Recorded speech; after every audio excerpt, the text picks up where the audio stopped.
8th, 2022. First order of business, we're going to do the Pledge of Allegiance to the flag. Pledge allegiance to the flag,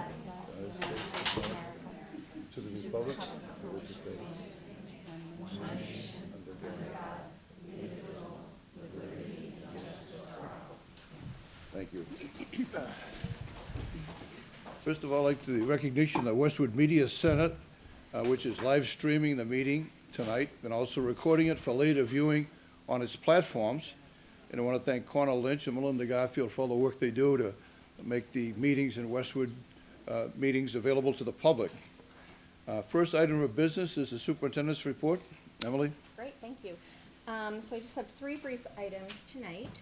So first I want to give you a quick update on the equity audit process. The consultant has now finished its data collection portion of the process, and they've given us a timeline, so we expect that we'll have a final report from them by mid-January. And unfortunately, I think that date will be after the January school committee meeting. So we will plan to discuss the results at the February school committee meeting. Secondly, I just want to mention that we celebrated Inclusive Schools Week, or we are currently celebrating. Is that right? Yes, currently celebrating Inclusive Schools Week. And I had sent out some information to the community talking about all of the fantastic things that are happening across the district. And I wanted to show you a couple of pictures. So there was a common read aloud happening in elementary schools of a book called The Invisible Boy, and this is from Ms. Carpenter's first grade at the Sheehan, as they're engaged in that. This is actually a picture from the Hanlon School. We had a troupe of theater folks come in to do some performances with kids. At the middle school in the cafeteria, this is a student-led project, I think with the support of our new Dean of Students, Mr. Walker, and basically students contributed flags that represented their heritage. And so we intend this to kind of be a permanent display in the Thurston cafeteria. This is from the high school during S Block. One of the possible things that students could participate in was a little mini lesson on American Sign Language, and you can see that the instructors here are students who are teaching some of their peers. So this is just a tiny little glimpse, but there was all kinds of things that were planned, and I thank everybody who really threw their energy into supporting such an important thing to celebrate our inclusive culture that we have here in Westwood. And I want to mention one other thing. This is kind of a strange picture, like, what is this? So this was a collaboration between middle school students and preschool. And basically they sort of gathered donations and have put together gift baskets, and they're working with the Council on Aging to distribute them to senior citizens in town. I think, correct me if I'm wrong, homebound. Okay, so about 50 baskets are going to be distributed. So we certainly thank those students for their efforts and their community-mindedness. Next, I just wanted to talk a little bit about some state-level advocacy that's going on. So, as you know, we are here in Westwood dealing with some significant budget challenges around special education, and that's not unique to Westwood. That's something that is impacting people across the state. And so the Massachusetts Association of School Superintendents, MASS, is working on kind of advocating for some legislative relief that's related to these sort of dramatic increases in special education costs. And Allison and I attended a meeting with some superintendents and some folks from MASS who work on advocacy. It's like the legislative arm of MASS. And so here are some of the things I just want to tell you they're looking for. So we talked at the last meeting, or maybe it was in October, about the fact that OSD, the Operational Services Division, has told districts that we should project a 14% increase in private special education out-of-district tuitions next year. And just to provide some context for that, so this is an annual notification that we get from OSD in October, and for the last 20 years maybe, it's been in the 2 to 3% range. So to get the letter in October and see 14% kind of knocked us back on our heels. So that's significant. We're sort of requesting some immediate pothole relief with respect to this, suggesting maybe there's something to be done with state level ARPA funds. I have to be honest, I'm not that optimistic that something's going to happen here, but I do think it is worth continuing to communicate what the impact of this is on districts. So that's sort of a short-term thing. And then in like a longer-term bucket is that really there are some asks that are coming from MASS. And so we have communicated that we think that there should be consideration given to increasing the reimbursement rate for circuit breaker. Circuit breaker is one of those things that we talk about a lot, but I just want to remind people what it is. So circuit breaker is a mechanism by which districts can submit for reimbursement for eligible special education costs. And these are really, tuition costs that are at least 4 times the foundation budget. So these are very high out-of-district tuition costs. And we can submit for reimbursement. Right now, the reimbursement rate is 75%. So we might submit for some expenses we have this year, and then we would get that money in arrears. And so there's a suggestion coming from the superintendents to consider finding a mechanism to increase that to 85%, and to increase circuit breaker reimbursement to 90% for very high cost tuitions over $250K. So those are really residential placements that we're talking about. And then finally, to adjust the eligibility for circuit breaker costs to 3 times over the foundation budget, currently 4 times. So, these are some things structurally that we think would be important, not just for the short term, but for the long term. So, obviously, we're like staring down the precipice of FY24 at this point. This isn't for FY24, but, fingers crossed, maybe this is something that could be considered for FY25, and I think that it would really make a difference. And so I included in your packet, it's sort of a group effort, and there are folks at MASS who do this kind of advocacy work, but often what they do is ask superintendents, sort of as individuals, if we can advocate as well. So I have written letters to Representative McMurtry and to Senator Rush to talk specifically about what the impact of things like the 14% projected increase is in Westwood, and to really put like real dollars on that, and to say like this is how it impacts us, and here's the kind of relief that we've been looking for. So that's sort of one iron in the fire. And I also just wanted to add that MASS is also advocating around the MSBA caps, given the rising costs of construction. We've talked about this before. I mean, the construction costs have just like really, risen in a dramatic way. And for some districts that are a little further behind us in the MSBA process, their projects are derailed, right? We luckily have figured out a way for now to weather that. But sort of looking at how high the bids were that came in Westwood, I had been talking to some of my superintendent colleagues in other districts who had similar concerns, and we reached out to the MASS legislative advocate to say, like, what could we be doing here? And so there is, an effort again to have people who are in the process, who are experiencing it, to write to state legislators to try to say, here's what we're experiencing and what we need. MSBA just announced that they are going to temporarily suspend their accelerated repair program. We're in the core program, where you're actually building a building. Accelerated repair or things for like window replacements and whatnot. So they announced that, and that's to create more room in their annual allocation for core projects. And they said that they are reviewing program caps. We know firsthand that their caps are way off as compared to what actual construction costs are. And so, it's good news, but not for us. So I feel like we gave it a shot and we're helping out some other people with our advocacy, but it's really going to only apply to districts that haven't yet received their project scope and budget approval, not us. So that's where we are with that. And that's it for me for superintendent report. Well, thank you, Emily. The circuit breaker, is that a legislative or is that a executive branch decision? No, I mean, I think it would be in the budget, It'd right? be executive. Yeah. Legislative, okay. Yeah. Thank you very much. This next part of our meeting is the public comments. We welcome people to come and speak before us for 3 minutes. Identify yourself and where you live. We don't respond to your comments at this time, but we do take them down and appreciate your calls. And is there anybody that would like to have a public comment at this stage? Please come up, have a seat right here at the front. Give us your name and address. Oops. Right here, right there.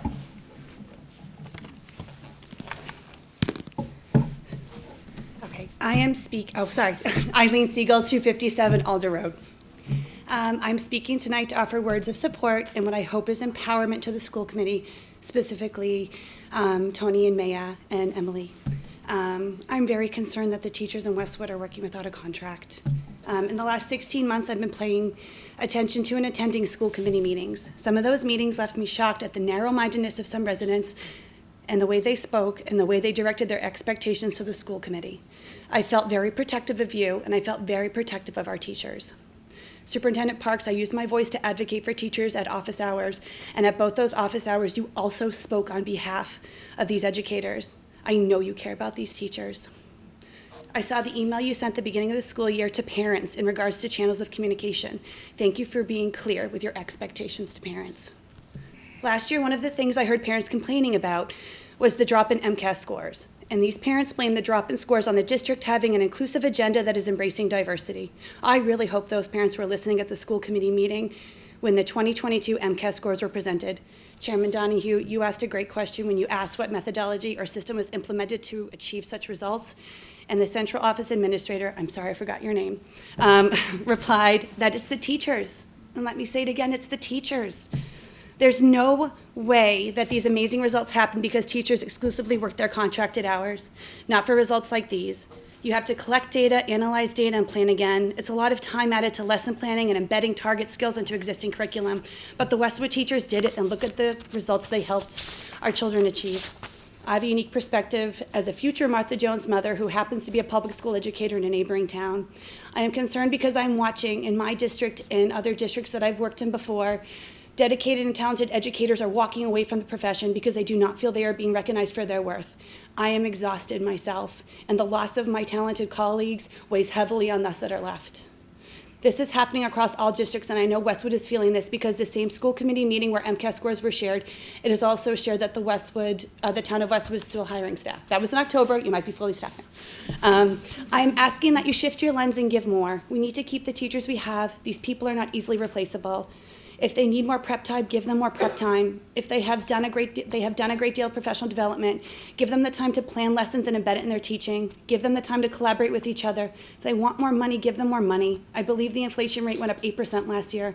I know costs went up across the board for the district because, again, at the meeting when the budget was presented, I saw that the increase in costs for the district. Being overly conservative with teacher salaries as a way to balance budget is not in the best interest of our children. Costs went up for teachers as much as they did for the district. If they tell you they are drowning, reduce what you are asking from them. If you want them to do more, offer them choice and offer stipends. I will support whatever you need to do as a parent in this community to keep our school staff with the best. I think we already have the best. Please do what you need to do to keep them. Thank you. Is there anyone else who would like a public comment?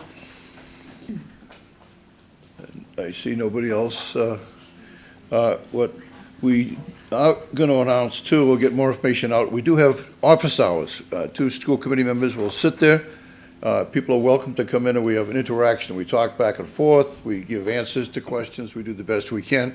The next office hours will be on January 11th in the evening. We do in the morning and evening. This one is at 7, 8 o'clock at night at the front of the school building, professional development office. So anybody interested, we can follow up on that, but we welcome people to come in for just the discussions with the school committee members for that. What we will now move on is to a section called School Committee Chair Updates. in Liaison Reports. I appreciate what just was said. With your help, we've been through a couple of tough years. 3 years ago, the school committees were being asked to figure out what to do with COVID. There was no instruction from the federal government. There was no instruction from the state. So we're trying to figure it out. And with your help, we're able to figure out how to do testing, how to follow up on kids who are positive, to support many of you. We did get a lot of public comments opposing a recommendation for masks until one of the students came forward and said, you know, we're happy at the high school to wear masks because our fellow students have at home parents and grandparents who are vulnerable. They have cancer, they have all kinds of problems. So we want to wear masks in case we get a problem, we're not passing it on to our friends. So the maturity of our students came forward. It was just wonderful to see.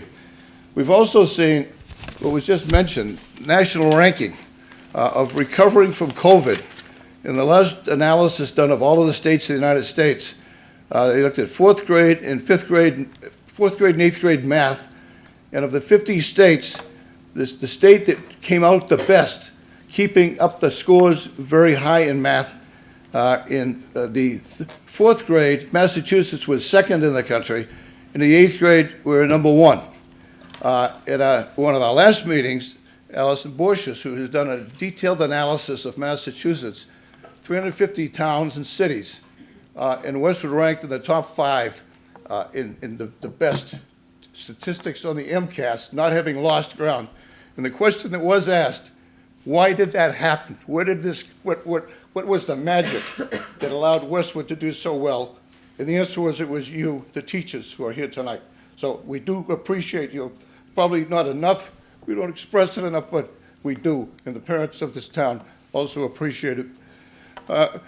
What I would like to do also is to formally thank Emily Parks, a former teacher, assistant principal, assistant superintendent, and superintendent, for over 26 years, I think, of service to Westwood. She's done a fantastic job for us, and I just wanted to formally thank you for being a wonderful leader and going through the details and educating us on what we need to know. Any other school committee members like to say something at this stage, just to thank Emily? Not yet. Wait, when Still do we here. do, the roasting is coming. Yeah. That's later. Thank you, though, Charlie, thank you. Everybody is welcome to the roasting. We'll be announcing a formal process that we will go through to look for a new superintendent. We will have committees set up to evaluate the prospects, ending up with interviews. So that will be coming up and announced in the not too distant future. I would like to go to a school building project update here, Mayor. Thanks, Charlie. We're going up, right? Steel is up. I think if you drive by the Hanlon, you'll see. I don't know what else to say. We are so far on schedule, on budget, and it's starting to look like a building. So I encourage you to drive by and take a look. Great. And I apologize, I was supposed to have nice photos that Maya sent me to show you that steel, but I don't have that tonight, so you'll have to imagine it for now. Great. Well, I want to thank Mayor and the committee that you led through the last 2 years. I want to thank the school committee members who get up at 8 o'clock in the morning for every 2 weeks to be involved in a very detailed planning process, but it's a very difficult time also with steel. We're not sure if it's going to arrive and how much it's going to cost. And to keep these things close to being on budget, it's incredible. So thank you very much for that. Policy Review Subcommittee. Amanda? Yes, so we met again yesterday and made a lot of progress. A couple things I want to bring to your attention is the policy regarding idling out in front of schools. Charlie has done a lot of work on this in coming up with some suggestions to improve the policy to ultimately improve everyone's health, particularly the students' health.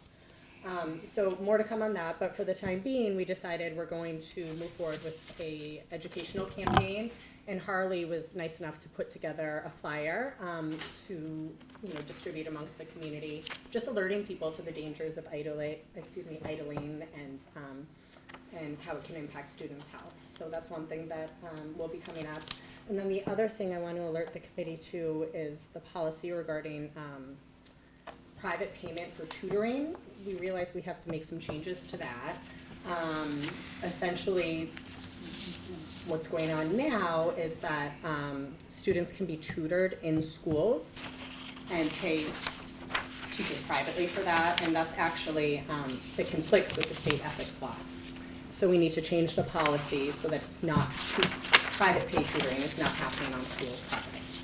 So that's kind of a major change that we will be making as long as everybody's on board with that, but I think we have to comply with the ethics piece of it.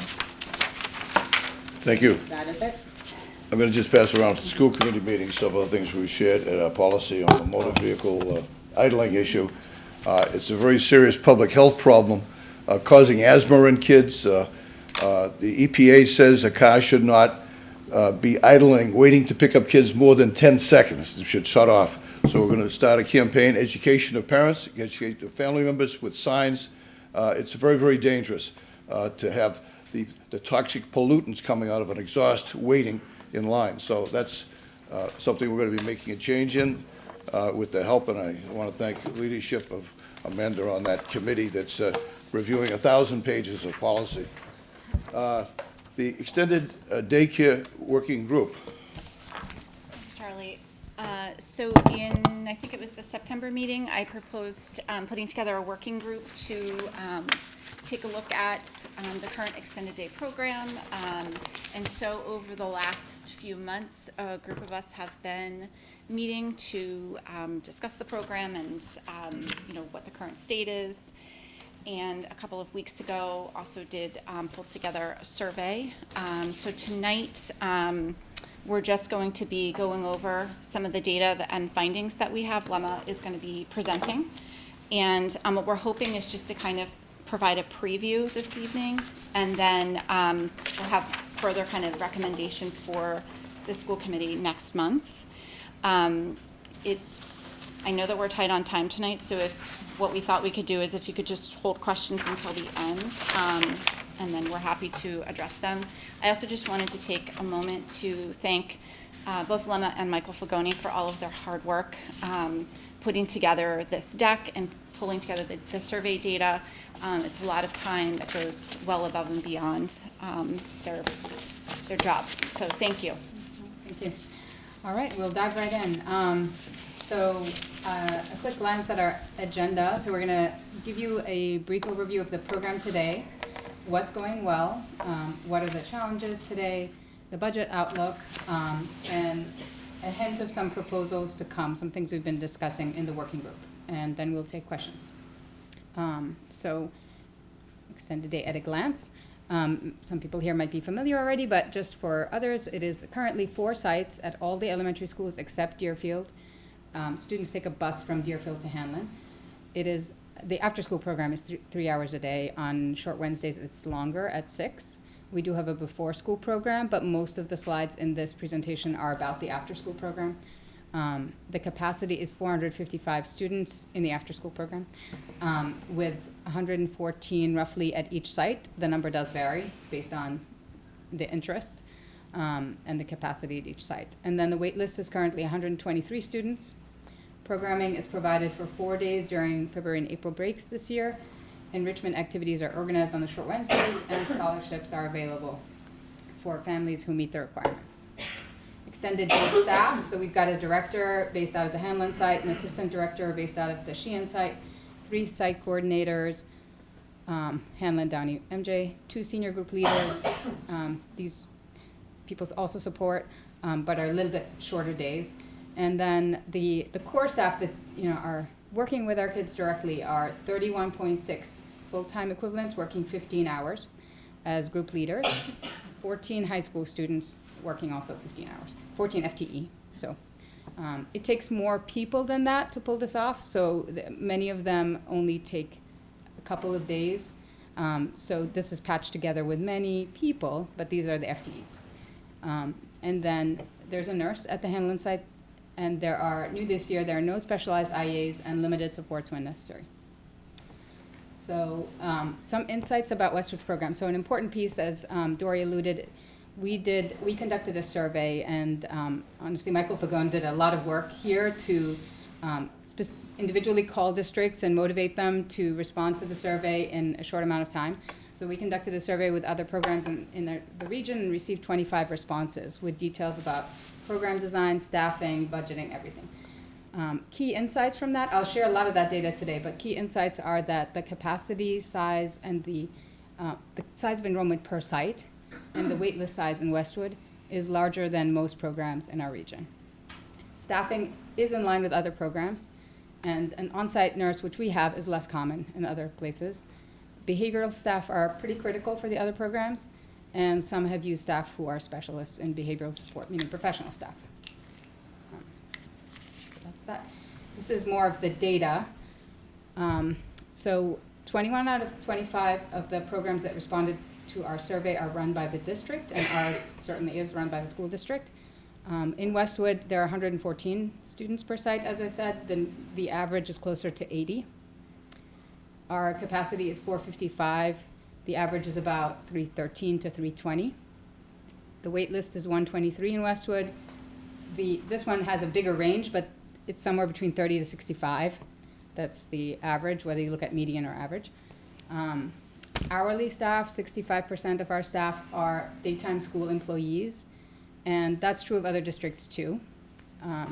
The starting rate of pay for group leaders, so this is for adults in the Westwood program, is 16, that's if it's a college student, 19 if it's a college graduate. And then for other programs, it sometimes starts a bit higher, but mostly not too far off.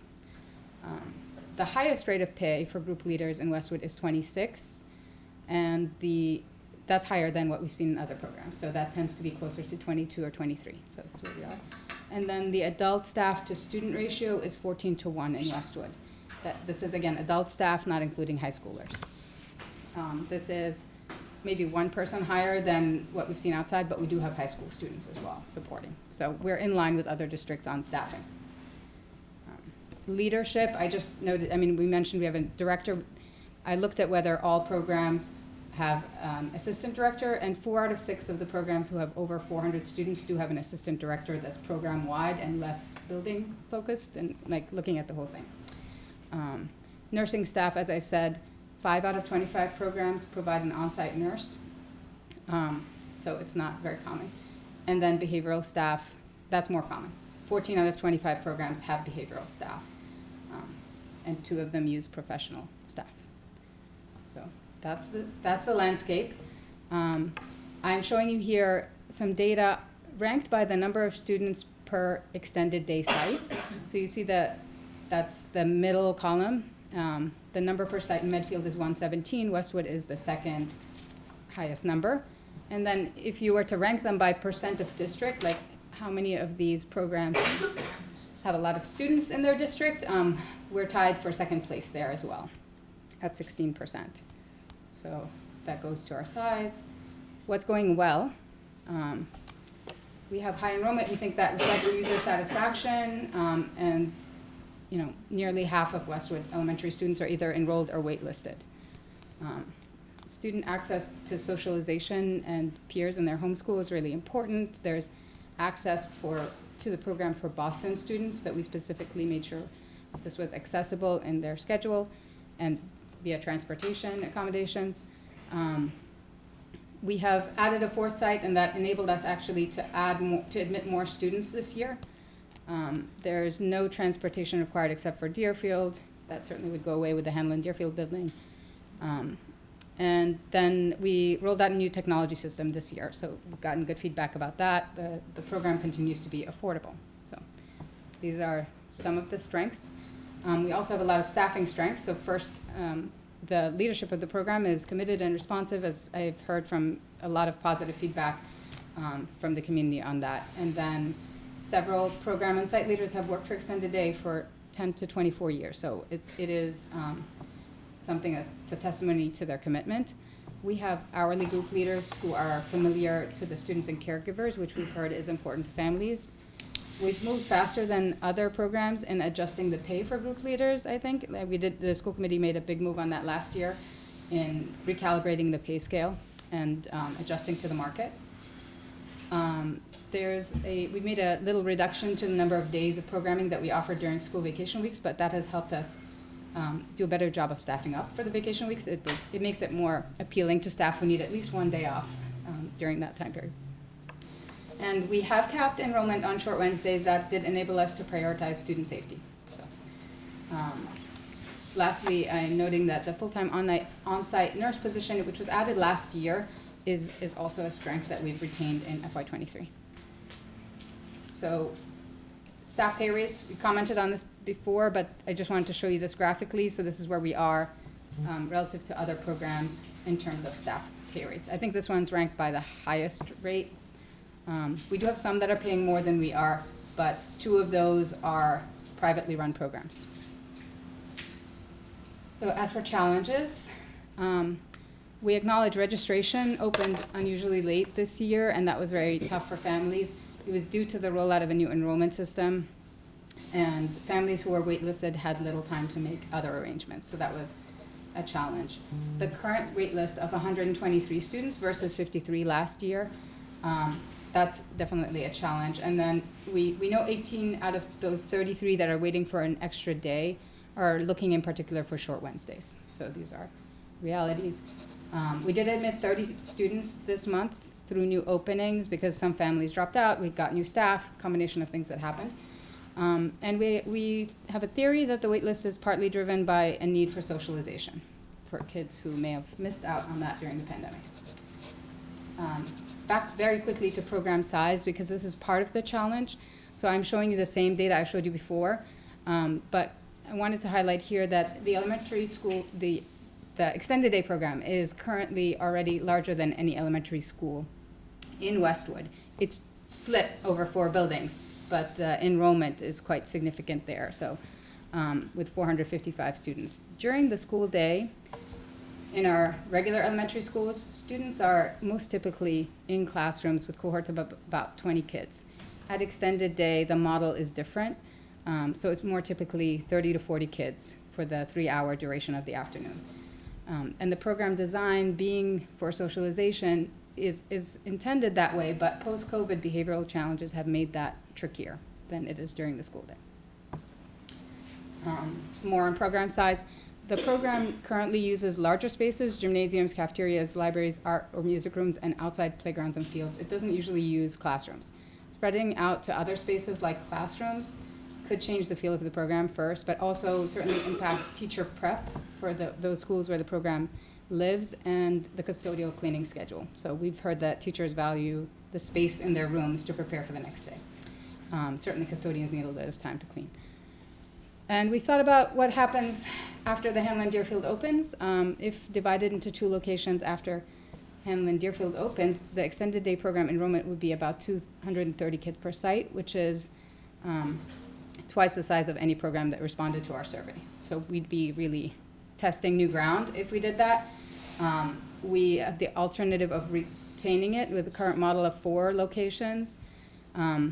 That does mean that we restrict availability of space to other groups that have asked us to use some of these spaces. So that's recreation or other town user groups that might want space in our gyms, so we have to turn them down because we have extended day programming in our buildings.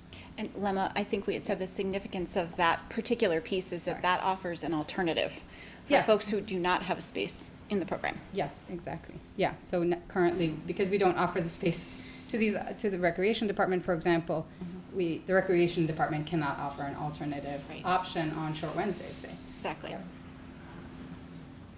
Yeah. For operational challenges, the management of the program is really unique, and these are things that we've always known as in central office, but it's just talking in the working group has helped us see it more clearly. So staffing for group leaders is a continuing hurdle. First of all, we know there's a market challenge, labor market challenge. But in extended day in particular, it's challenging because of the fact that a lot of the staff work, hybrid schedules, only Monday, Wednesday, Friday, or Tuesday, Thursday. So the reality is for every day, the cohort of staff that is present there and the cohort of students is different. This is distinct from schools where usually the staff and the students are the same staff and the same students every day. So for the management of the program, this is a real challenge. It's also different each week because of short Wednesdays and the implications that that has on the staff schedule. Many group leaders are permanent employees in the Westwood schools. That's a challenge because the highest enrollment demand is short Wednesdays, and it's also the day with the least available staff because we need them to attend PD. Some of the employees, when I say permanent employees during the day who work extended day, are cafeteria workers, IAs, ABAs, teachers, and building subs. These staff have variable hours sometimes. Sometimes we need them to provide home services, for example, or assist in an after-school activity, and that may conflict with their extended day hours. And high school interns are not permitted to be alone with students, so that's not by the design of our program anyway, and therefore that's not been a solution for us. So lastly, the program relies on significant support from central office, from HR for onboarding and hiring all staff, payroll, processing pay every 2 weeks, the business office for ordering materials and paying vendors, and enrichment program delivery. So budget outlook. As a look back to where we were a year ago, the extended day program, as it closed 21-22 school year, had a year closed deficit of 20,000. That deficit would have been closer to 250,000 if there weren't a significant number of staffing vacancies. That was the big problem we faced in that year. As a correction, we both increased pay rates, but we also raised tuition from $320 to $342, and we anticipated bringing the program to a break-even budget. So budget update now. Extended day in last year, the enrollment was 400 students in the afternoon program. This year it's 455, so that's grown. But the average number of days has dropped from 3.5 to 3.25. Most of the losses have been Wednesdays and short Wednesdays and Fridays. The enrichment fee for short Wednesdays, we didn't have it last year. We were discussing adding it this year, and we never actually implemented that. That has an impact of 36,000 on our budget. I just want to note the enrollment and the average number of days changes, those impact revenue for the program. So I'm putting them here because the drop in the average number of days attended for students has had an impact on our revenue. So I'll get to that a little bit. The enrichment fee that we discussed but didn't assess also has an impact on like what we budgeted versus what is actual. And we did expand program leadership. We added 1 senior group leader, and we corrected salaries after having 2 years of a salary freeze for our director, assistant director, and other site-based coordinators. So that led to a cost increase. In the operating budget last year, we've accounted more accurately for custodial, utility, and accounting costs that are related to extended days. So that meant a cost of an additional 20,000. And there's been a growth in high school intern staffing. So overall, the impact of this is that currently there's an anticipated deficit of about 230,000 by the end of the school year. That's what I'm projecting. The deficit is driven by lower revenue by adding positions, both the senior group leader and the high schoolers, and overall cost increases. Revenue dropped by about almost 200,000, 195,000, due to the shift in enrollment. I cited that we capped short Wednesdays, and Michael has told me that there's less demand for Friday enrollment. He's theorizing that it's because parents are able to swing a workday from home on Fridays. So after deducting prepaid tuition and refunds, I've looked at the balance in our account. I've looked at where we started this year and the available funds to address this deficit. And I do identify 135,000 that we have that we can use to cover part of this deficit. The other part, we don't really have a solution for right now. So we might just close the year with a deficit in extended day. So what to anticipate from us? First, after like a lot of discussion on the program's strengths and challenges, we're discussing some recommendations around staffing. So I think there's still some talk that needs to happen about this, but we're looking at potentially behavioral support positions. It's not clear what design that would be, but maybe could be 2 ABAs, could be a BCBA that provide services to the sites. We're looking at leadership support with experience, school-based supervisory experience, and skill in providing professional development and managing the budget. So what I mean there is we're trying to think of ways of adding support to our current structure which is Michael and his assistant director. But doing that to reflect some of the work that I've been doing to support budget and extended day, or Allison has been doing on the HR side, and really concentrating that support in one person. So that would be the proposed change there. Then we're also looking at relying on staff first aid training, and actually potentially having extended day staff use that training in place of having a nurse, a full-time nurse on site. So that's another option. We have discussed some changes to reduce the impact of extended day on the central office or Westwood Public Schools operating budget. One is to modify the budget and account for operational impact on the Westwood schools by increasing the offset to capture some demands.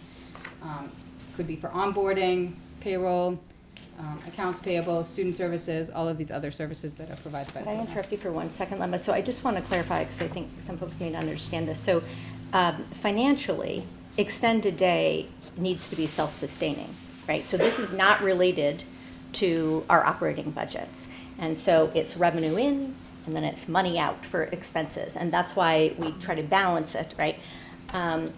And so one of the important things to think about here is what are the real and lived impacts of running the extended day program on people whose salaries are paid by the operating budget? And to account for that, to not do so means that the operating budget is effectively subsidizing extended day, which is a day career program that is supposed to be self-sustaining, right? And so that has to do with the offset. If we can take revenue from extended day and apply it as an offset to our operating budget, that's how we would be able to manage that. So I just wanted to clarify that. And whereas Lemma said we might end up with a deficit in extended day, just to be clear, we can't do that in our operating budgets, right? That's a situation that's unique to extended day. And I would add that And it's not even It's- recommended. it's not recommended there either. Not end the year with a deficit, I Right. have to say, but, you know, Yeah. it certainly is not possible in the operating budget. So I Right. have to close the year Okay. on budget. Yep. Sorry, keep Yep. going. No, thank you for adding that.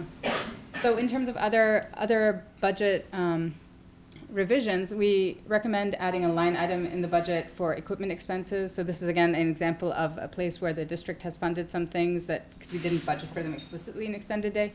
That's replacement of printers, walkie-talkies, iPads for check-in and check-out. And lastly, most importantly, raising tuition to match the market rates. So I'll speak a little bit more to that as we close. But those are some of the things we have discussed in the working group. We will continue to discuss them, and then when we come back and make our recommendations around budget, you will see us proposing something that we can afford, so that we can afford implementing some of these recommendations. We have heard a lot from families about waitlist concerns, and we have some strategies for mitigating some of those. One is certainly to open the program enrollment early in spring 2023 so that families can pursue other options if there are insufficient spots. And capping the size of the wait list at 50 families or a number in that range that would be, that we could realistically admit during the course of the year.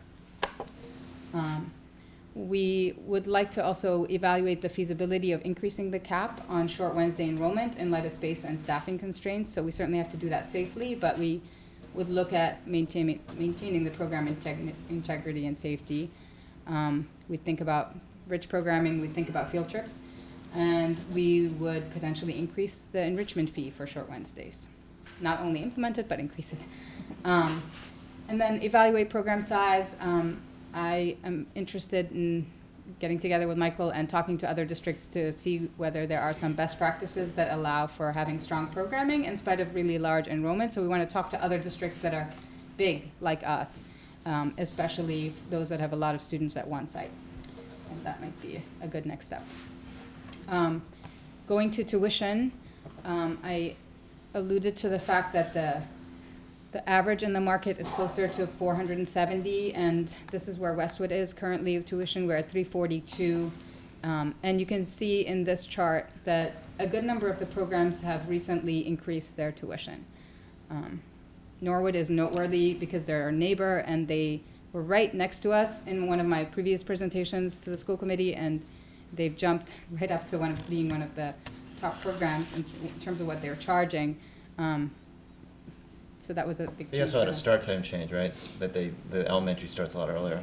I guess they were anticipating big Yes. demand increase. That, so. that I talked to Dave, that is a factor, yep. Yeah. Interesting, yeah. So next steps for us are to present, we think, 2 options for an FY24 tuition rate increase. We will try to give you 2 proposals to address some of the staffing changes that we might recommend for the program, and also to address the budget shortfall. Thank you, Lynn. Any questions from the school committee? We had talked a couple years ago about looking to outsource extended day. Is that something that the subcommittee looked at?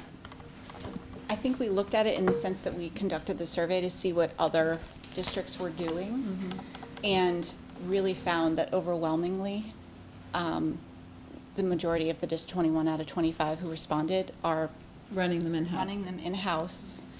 And not only that, employ a high percentage of their their daytime staff. Yep. And so it's an extra source of employment Yep. for a large number of folks. So, and it felt like that was really appreciated by the families as well. Yeah, So- that was a huge point for the families. Yeah. I think at a bottom line, this has to be self-sustaining. We are having a tough enough time with the operating budget as it is, so I don't think anyone would disagree with me that the operating budget should absolutely not be subsidizing extended day. Do we know I know there's a lot of assumptions in this, but do we know what that magic tuition number is to get us to balance? Or is that something you're gonna present in January? I think one of the challenges is that we may want to invest in staffing or change our staffing model. So that will affect what tuition number we really want to balance. But I think we could be, like, if we didn't do any additions to staffing, we certainly could be balanced at like 440. You could get there at 440. But we think there's a need for more, for adjustment to the staffing model. We think there are really needs in the program. And that's what we'd like to do as well. And 440 is still on the low end, it looks like.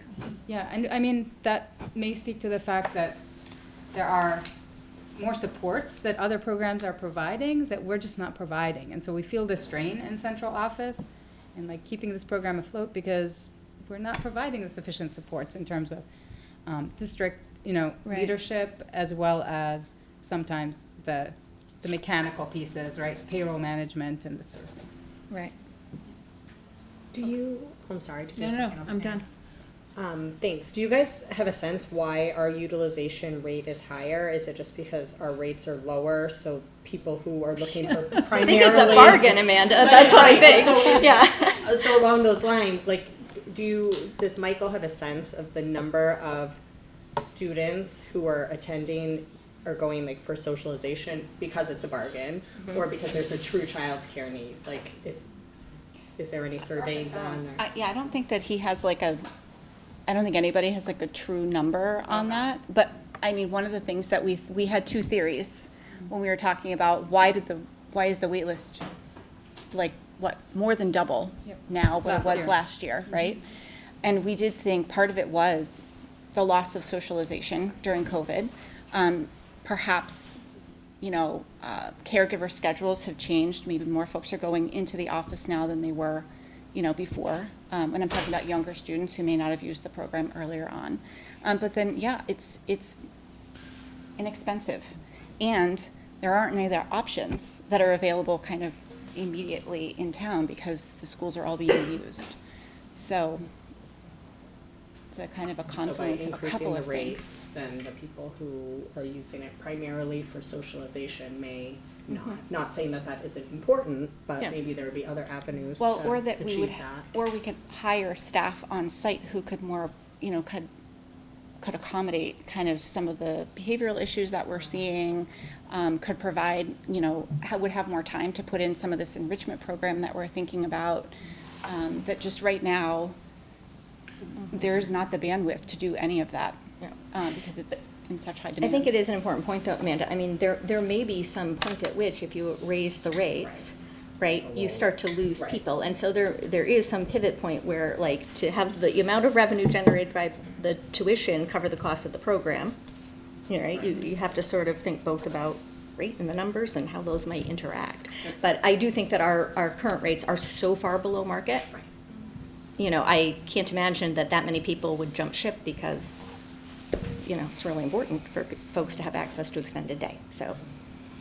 In the, do you have another question? Just quickly, about the nurse, when did we add the nurse and why? It's just a new, like, we're one of the only programs that have it. So I think we've had a nurse at least part-time for a while, for several years, but we increased it to a full-time last year. Okay. And it made some sense, both because of student need, but also because we needed more nurse support in the district. I So remember there was this, some yeah. alignment in schedule It that made was sense, like yeah, I remember convenient, that and it made conversation. sense. Yeah. So we patched Okay. together, like, we added hours, we were Right, able to have make it- more of a nurse covering the district in the middle of the day, but also pairing that with hours for extended day. The Yeah. revenue change, let me make sure I understand that, because so $200,000 less than expected, because enrollment's lower than what we thought, what was lower than a few years ago? I'm trying to understand both. I understand, yeah, maybe I understand the two parts. We projected we projected spaces for the wait list, so we anticipated that we'd go to 455, Got it, first got of it. all. But we didn't anticipate the drop in the number of days attended. So basically, people went from average of 4 to average of, whatever the number is, Yeah. because the Friday expect, or whatever they And expected. Wednesdays, and we capped short Wednesdays. I mean. Got it. Yeah, okay. So. The other, I know this would make administrative, I think about creative pricing options as well, beyond kind of the increase. In other words, if the demand is for Wednesdays, you could charge an extra fee, you know, do things, I don't know, overcomplicate, I know it's like. We've talked administrative- about that. Yeah, but, you know. Short but- Wednesday surcharge or something. Yeah, like right, that, right. You think about airlines, it's Yeah. more, you know, there's some place Yeah. more than others. I don't know. It may be Definitely. more work, but it may be something We to think are about. thinking about that, Yeah. and like with a lot of the things here, it's, a lot of times Michael and I joke, like, my constant refrain to him is like, keep things simple, keep it simple. No, So we've done that because it's such a complex program, we don't really have enough support to run it. But yes, that would be a complexity, but if we also add enough support for the program, maybe they can manage that surge charging Yeah, on yeah. short Wednesdays. Well, I want to thank you guys obviously for all your work, Dory, and Thank you. this has been, I know, been Yeah. talking about this a while, but. Michael put in a ton of work Michael, too. I of don't course. want to Yes. underscore, Yeah, of course. he really did, and has been. Yes, it wasn't easy to get those survey Yeah. responses. Yes. Yeah.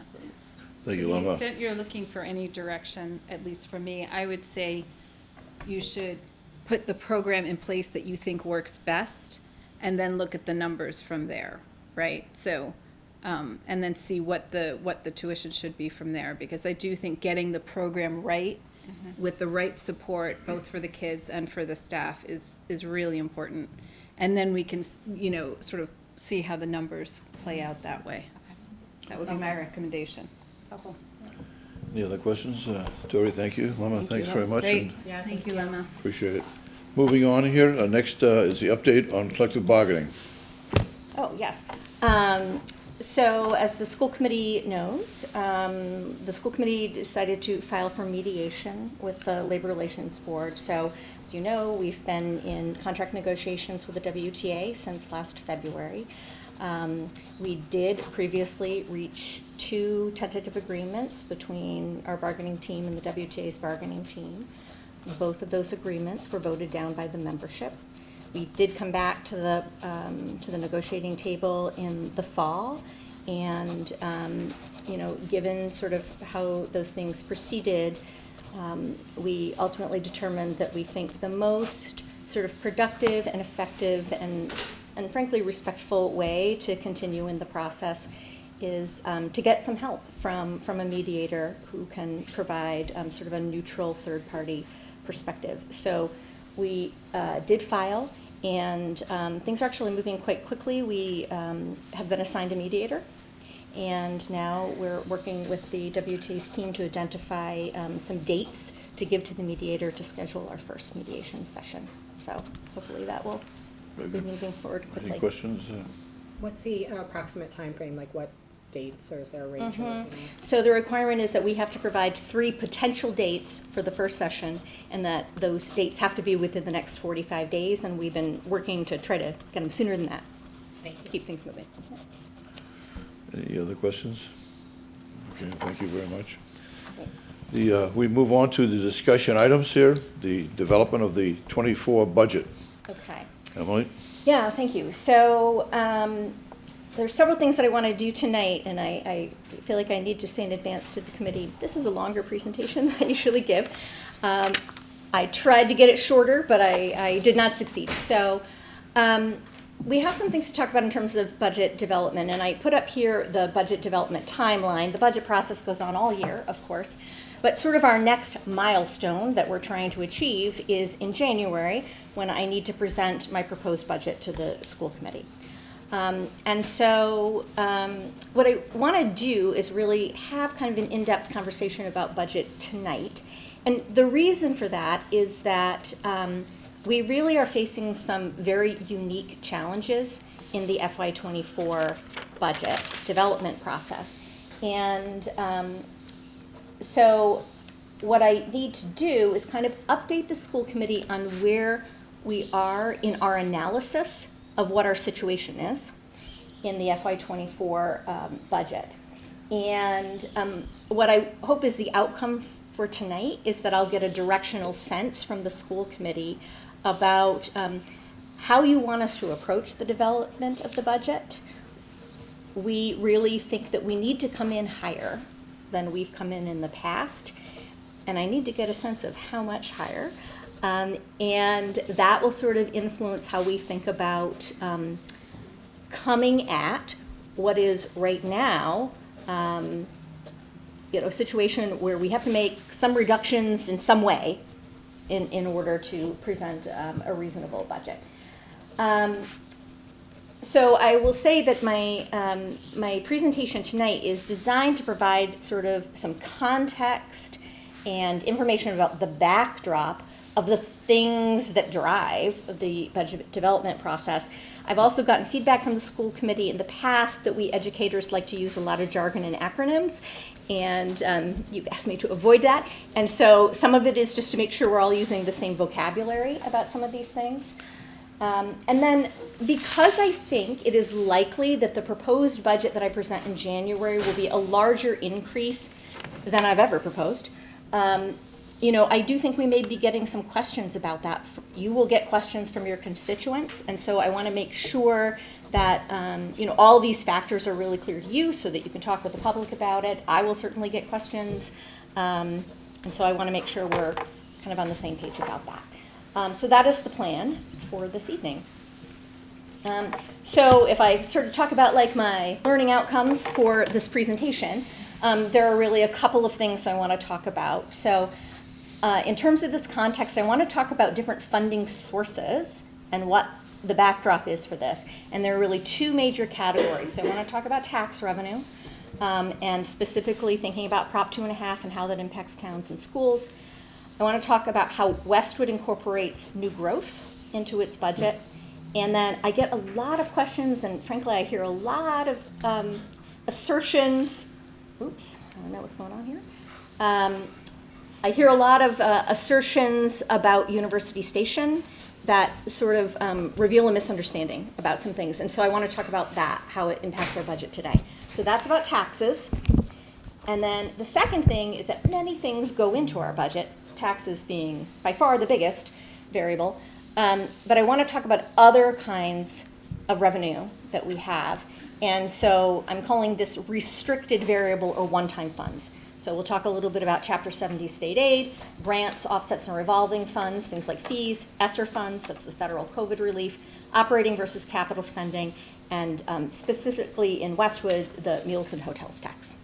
Okay, so if you can kind of hang on to those 2 big ideas, tax revenue and then restricted funds, that's what we're going to be talking about. Okay, so why are we talking about this tonight? As I said, FY24 is proving to be a very challenging year, and we've talked about these before, but just to review. So we're facing increased costs due to inflationary pressures. I think everybody is experiencing that in their life. To give some specifics to this, what we're talking about, our heating fuel costs in the district are seeing a 15% increase year over year from last year. That's real numbers that we're looking at currently. We are in year one of a new 3-year bus contract. Our transportation contract for the yellow buses went up 7.43% this year. When we were budgeting last year, so that would have been like at this time last year where we did not, none of us foresaw what was about to happen, right, with the economy. We budgeted for 3%, which was a very reasonable assumption at that time. So we've got sort of a hole this year. We also know that year 2 of our contract is another, like an additional 7% increase in FY24. FY25 is more reasonable. I think it's back down to about 3. The transportation, I don't know why my technology keeps going. Is it my dongle? Okay. The transportation contracts, those are our vans. Similarly, we have a 10% increase in that. We were up to renegotiate that contract. The numbers that were coming at us were so high in that we said, we'll take a 1-year deal and then we'll go to the market and see if we can do better. The market does not appear to have improved. So we'll see where we get with that. So those are real felt costs. We also have talked about the fact we have significantly increased costs in special education due to a couple of things. So we had 4 students who moved to Westwood over the summer. They brought with them IEPs for out-of-district placements. We are responsible for those tuitions. And so those obviously were not things that we budgeted for. As I mentioned before, OSD has put districts on notice that we should expect a 14% increase in private out-of-district tuitions in FY24. We've looked at those numbers for Westwood. That for us would be about $300,000. And then we have unknown salary increases. So we have an unsettled teachers contract. We're currently in negotiations with our IAs.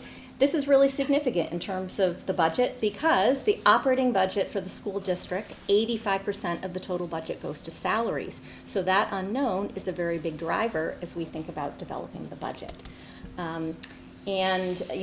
Therefore, in developing our budget, in order to meet the budget deadlines, some of which are required by town charter, we just have to make assumptions about where we will land. And so we have to be clear, we have to make assumptions about FY23 and about FY24 because, of course, increases for FY24 compound from FY23, right? So those things are tied.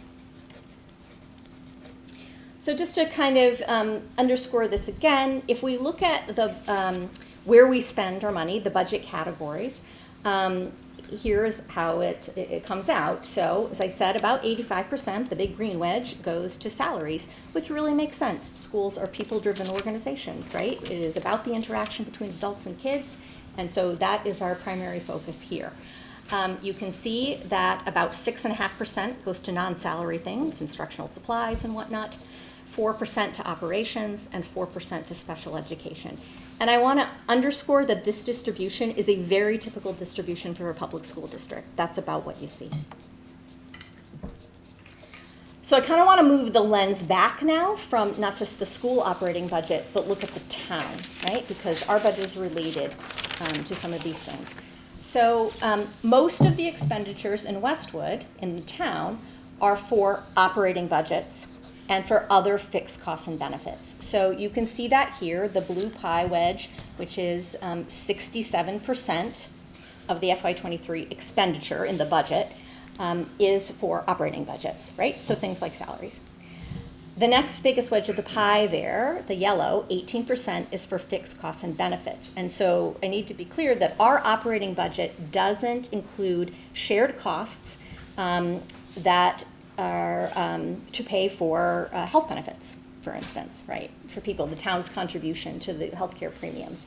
That's a really, it's a really volatile number too, right? So that is sort of hard to estimate sometimes in budgeting. If you look at the green wedge, 6%, so that is related to sort of some other, to capital expenses, and then also to some other expenses here. And specifically, it's related to things like the OPEB liability, Is that back on up there? Yes, okay. So OPED, there's an acronym that we throw around, right? So OPED stands for Other Post-Employment Benefits. So this is like a unique challenge for the public sector. So those of us who work in the public sector, we accrue benefits over the course of our career, but we delay taking them, right, until we retire. And so, for example, when people retire out of Westwood, the town continues to contribute its portion of paying for that individual's healthcare premium throughout their retirement, right? And so that's referred to as the OPEB liability, that effectively, like, they know that in the future there will be these costs. And this has been a big topic of conversation in Massachusetts. Several years ago, there was some legislation around this. And basically, municipalities were required to establish like a trust fund and to have a strategy for accumulating a trust such that that OPEB liability would be taken care of, right? And, I have to say that the town of Westwood, it has really sound financial policies, and they went after that, and over the past, 10 years or so, have done a really impressive job at funding that OPEB liability. So they're almost at the target, right? And we'll be at the target in that trust fund soon, which will benefit us. So that's like the expenditure categories. And then we have to look at, well, how are those things paid for? So we look at revenue in Westwood, and not surprisingly, most of the revenue in Westwood comes from local taxes, right? So 80% of the revenue here is from local taxes. Again, in sort of a suburban community in Massachusetts, that's pretty typical here. But there are some other sources here, and the next biggest one that I want to point to is state aid. That's about 6%, right? And most of the state aid in Westwood is Chapter 70 money. Chapter 70 money is state aid that's specifically for K-12, right? It doesn't come directly to us, it flows through the town. But if we think about that state aid, if that 6%, let's say it's like $7 million, $6 million of the $7 million is Chapter 70 money. And so if you looked in some other communities that are like not exactly similar to Westwood, you might see that state aid is a much bigger piece of that pie, right? But here, it's mainly local taxes. Because that's the formula. Because that's the Chapter 70 formula, exactly. I think I'm about to get into that, right? Okay. So, state aid, thank you for queuing up that question. So if we think about state aid, like what is Chapter 70 and how does it impact the Westwood Public Schools budget? So Chapter 70 is the primary way that the state distributes funding to K-12 schools in Massachusetts. And it's based on a formula. And the formula is designed to ensure that every school district has sufficient resources to provide, and this is the term, an adequate education to students, right? So that's like the floor. It takes into account the ability of a local government to contribute, right? And that's based on things like median income and property values and whatnot. So the formula is designed to have an equalizing effect. Less affluent communities get more state aid, right? That's how it works. So in our budget process, the town can estimate potential Chapter 70 increases during the budgeting process. The problem is that information is very limited. It doesn't work well with our timeline in terms of developing a municipal budget. And so we really look at the governor's proposed budget for the Chapter 70 estimates. The governor's proposed budget comes out in late January. This year with the new administration, the new governor is given a 5-week extension, so it may not be until February. And increases in Chapter 70 are highly variable from year to year. So, a couple years ago, our increase, we get about $6 million in total, I think. Our increase was $47,000. I mean, that's pretty much level funded, right? And then another year it was like $240,000. And so it really changes. It's kind of an uncertain thing. It doesn't go down typically.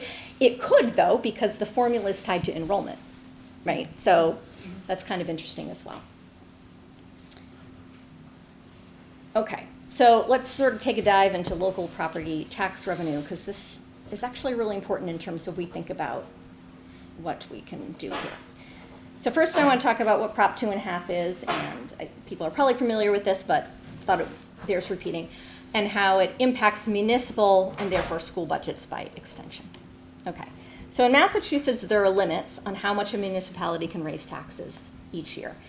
And so that's Prop 2.5.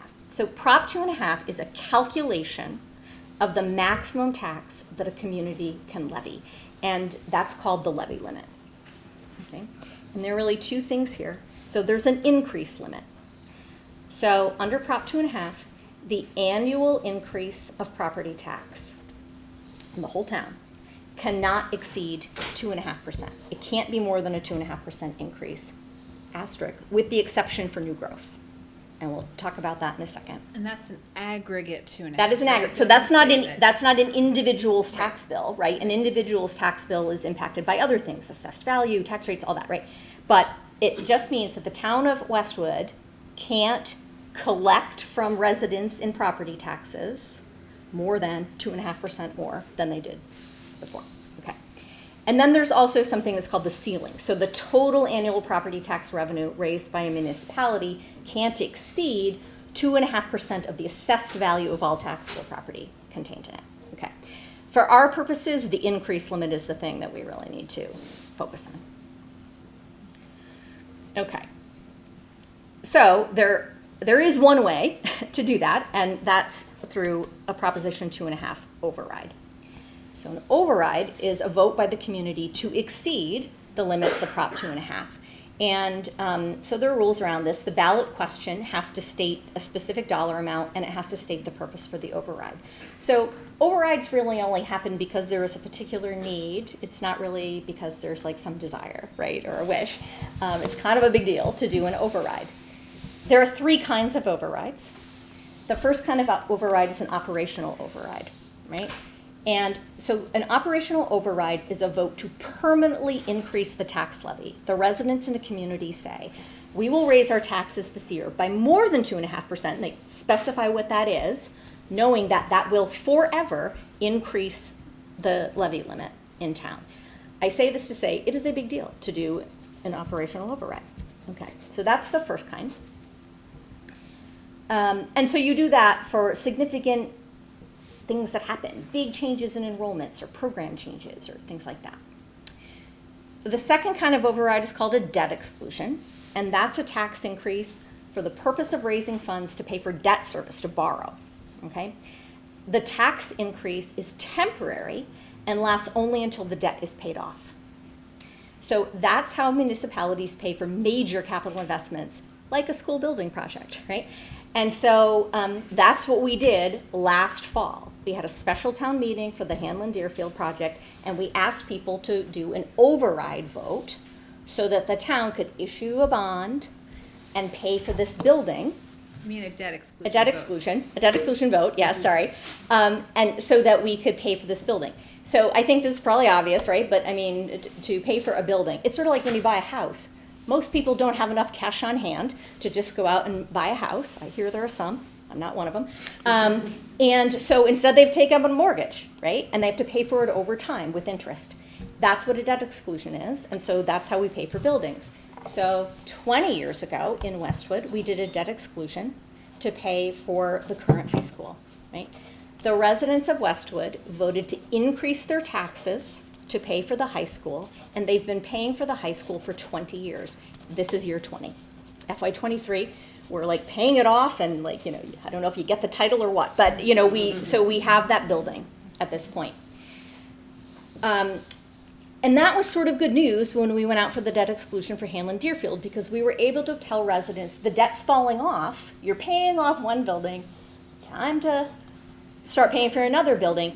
And it was in no way an equal swap, because the way the debt was structured for the high school, which I won't get into it, but the payments were structured so that they decreased. The Hanlon Deerfield, it's even payments for 30 years, okay? So the residents of Westwood agreed to increase their taxes for the next 30 years. And when 30 years is over, that increase will go away. Something else will probably come in, right? Okay. And then, yeah, and then we have a third kind of override. It's a capital outlay expenditure exclusion. So that's a tax increase for the purpose of raising funds for a specific capital cost. Like, so sort of one big thing, we kind of don't have the cash on hand, right? But again, it's a temporary increase, temporary. Okay, so here's a chart that if you watch Select Board and FinCom, as I do, right? And have watched over time, this is a chart that the town finance director puts up year after year after year. And it's a really critical chart, and I'm going to do my best to explain it. I've practiced several times because I didn't do so well my first couple tries. All right, so what I want people to do is only look at what's above that blue line in the middle. Ignore the bottom for now. We'll get into that, but it confuses things. Okay, I'm also going to use this fancy laser pointer that I learned how to use. Ooh, okay, so let's start by looking at FY22. Okay, so that's like last year. Okay, because that, and this is an important thing on this chart, these years are completed. So all of these numbers are like real actual numbers, right? Ugh. Starting to get irritating. Okay, this column, the budget for FY23, is not yet actual, right? So this is what we were talking about at this time last year. All right, so we're going to start here in FY22, right? And so here's how you calculate things. You take the prior year's levy limit. In this case, you can see here, it was $83 million and change. You add 2.5% to that, right? And then you can add in above and beyond the 2.5% for new growth tax revenue. New growth means actual construction, right? And so if there's actual construction going, you can say, well, that's going to generate more revenue that we didn't have before, and you can add something in for new growth, right? If you had had a general operational override, remember we said that permanently impacts the tax levy, you would add it here. We didn't. You add it all up, and you get the tax levy. So $86.7 million was the tax levy limit FY22, okay? And then you can kind of like start again, right? Move on to the next column and do that. Now, it's a little more complicated because you remember we said there's exempt debt, right? People have agreed to raise their taxes in addition to that for a temporary period of time. So that's where we get to the bottom part of the chart. You actually have to layer in the exempt debt, and then you add that in, and that's called the levy capacity. That's what the town could tax up to, okay? And so I'm going to come back to this in a second, but I first want to look at the budget. I think I put animations in here. I don't know what I was thinking. Yes, okay. So when we go in the budgeting process, and when I say we, it's not really we. This is all done at the town side, right? So you take the prior year's levy limit, and that becomes your new floor. So in FY23, that's what happened. And then they added in 2.5%. But at this stage of things, you don't know what the new growth is, right? And so in the budgeting process, you have to estimate new growth. And that isn't just like whistling into the dark. I mean, there are town assessors who are paying attention to what's happening with construction in town and whatnot. And so they work with the finance director to determine what the estimate will be in here for new growth.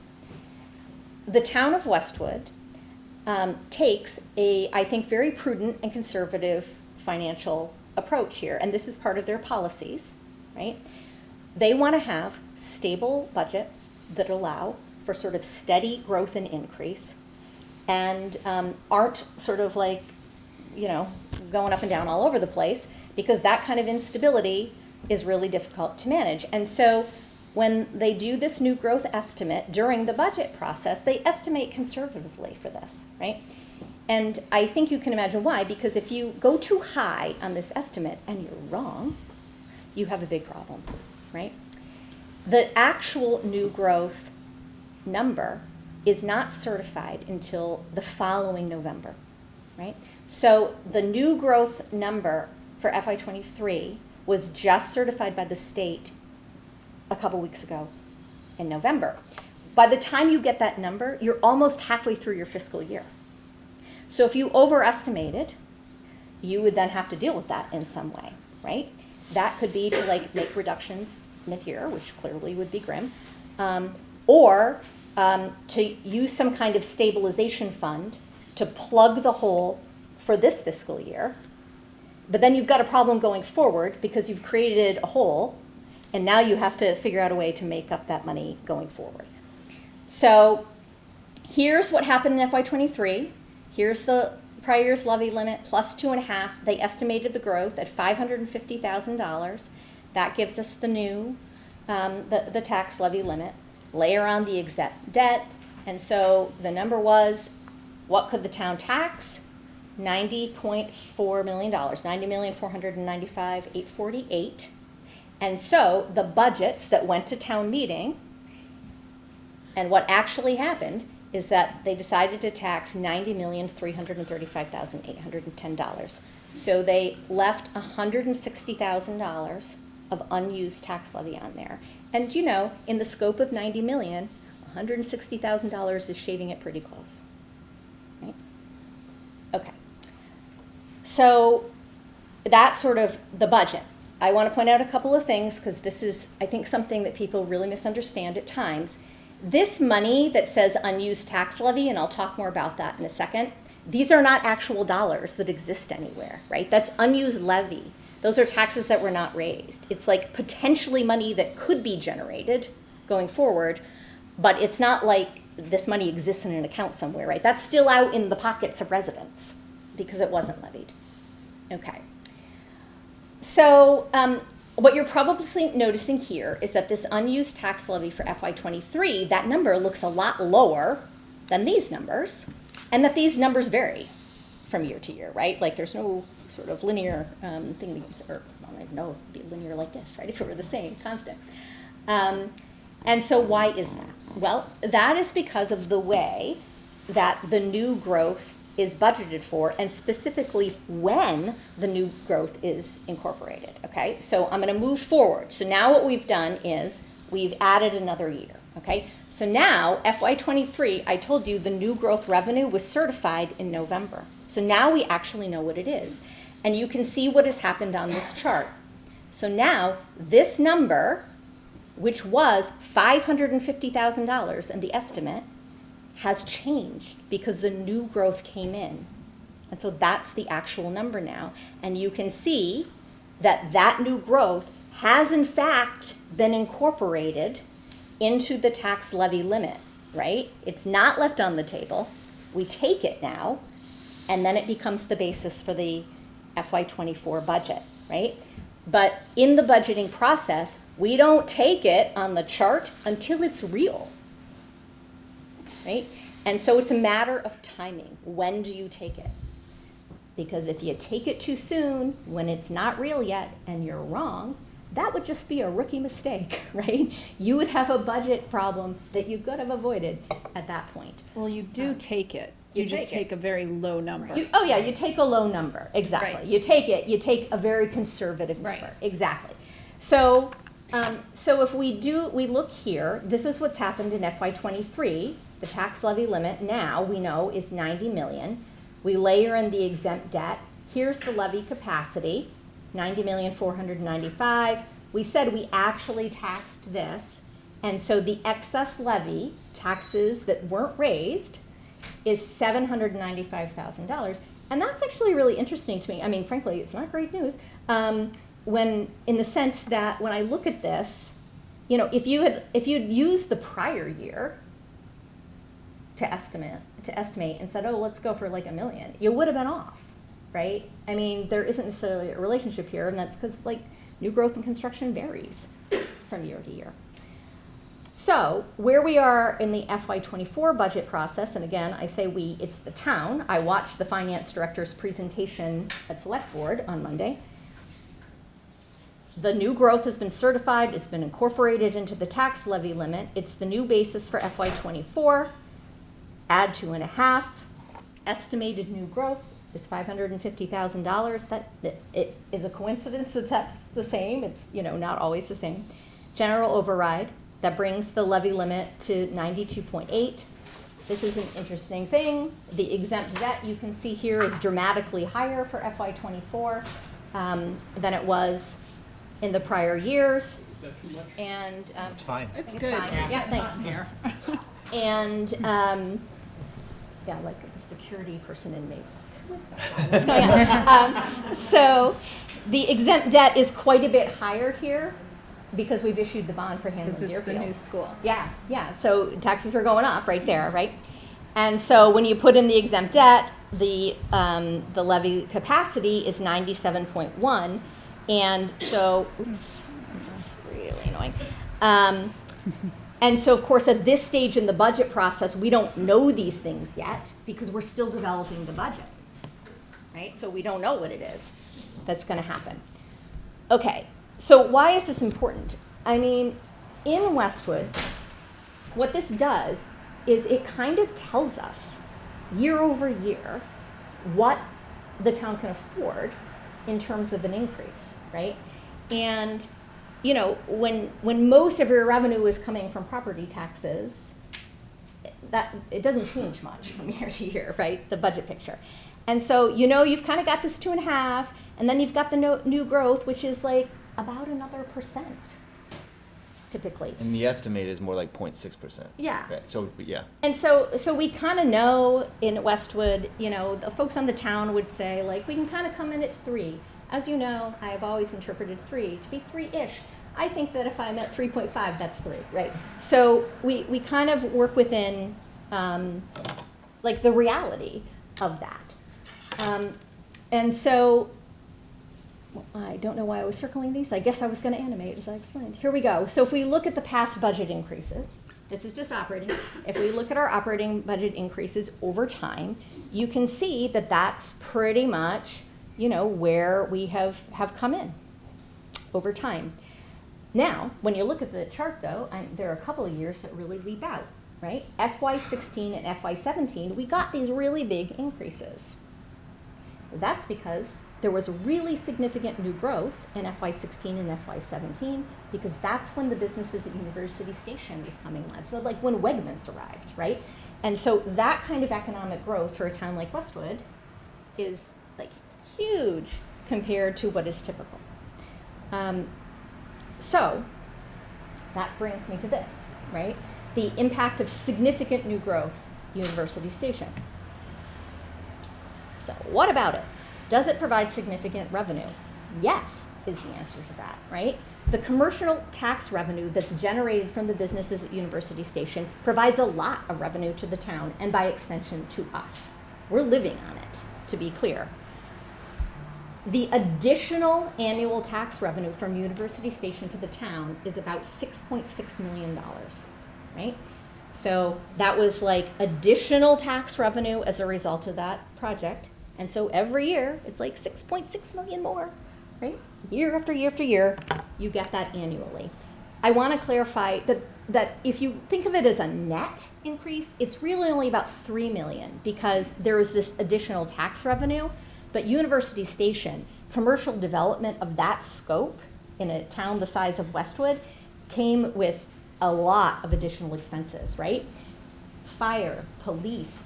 And so, you know, a lot of growth happened on the staffing side to account for that situation. But, you know, as the businesses at University Station came online about 8 years ago, that new growth was added into the calculation of the town's levy limit. And so this is really important, and I want to try to say this clearly because I can't even tell you how many residents have asked me questions about this. And I always try to explain it, that the additional revenue raised from University Station is already included in our budget. Thankfully, right? It is already included in our budget. So we got those big increases, the money is there, and it's baked into the base, right? So it's like millions of dollars that is paying for the salaries of, you know, folks who are here, and that same money will pay for those same salaries and will pay for the same salaries year after year. But University Station no longer provides significant additional new growth, right? It's kind of built out at this point. And so University Station doesn't provide for increases. We're living on it. Without it, we would be in very big trouble, but it doesn't allow us to increase. So, I'm just highlighting here, like there were the two big increases, right? That was great because it goes into the base. And the other thing, of course, is that we had these big increases in FY16, FY17, and now we're back to sort of the steady Eddie, like, around 3. But suddenly that steady Eddie percentage is a percentage of a much higher number, right? So we're moving up at a faster rate than we would have. And so I did sort of just like, in a thought experiment and said, all right, let me calculate it back out. And so I said, well, what if in FY15 or FY16 we hadn't had that big infusion of new growth from Westwood Station, and we just gotten like a regular old 3.5% increase? What would have happened? And here's what would have happened, right? It impacts the trajectory of everything. And so here we are, right? We had like about a $52 million operating budget last year.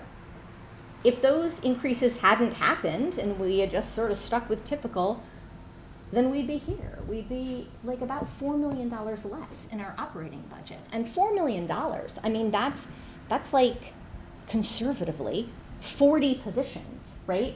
Or if I calculate that differently, that would be like employees in Westwood would be paid 11% less than they are now. I mean, that was a really important thing for the district, right? It is the district that it is today because of that economic development. And so that's really good news. And the not so great news is that economic development of that scope isn't going to happen again in Westwood, right? I mean, realistically, there's no place to put it, right? So that was a really important project for the town, and I commend the people who worked for years and years to get that through, because I think Westwood is the district it is today because of that, right? And if you think about what's happened over the last several years, we've just, we've been able to add a lot of things, specialists and mental health sports and additional counselors because of that. Okay, so that's the word on University Station.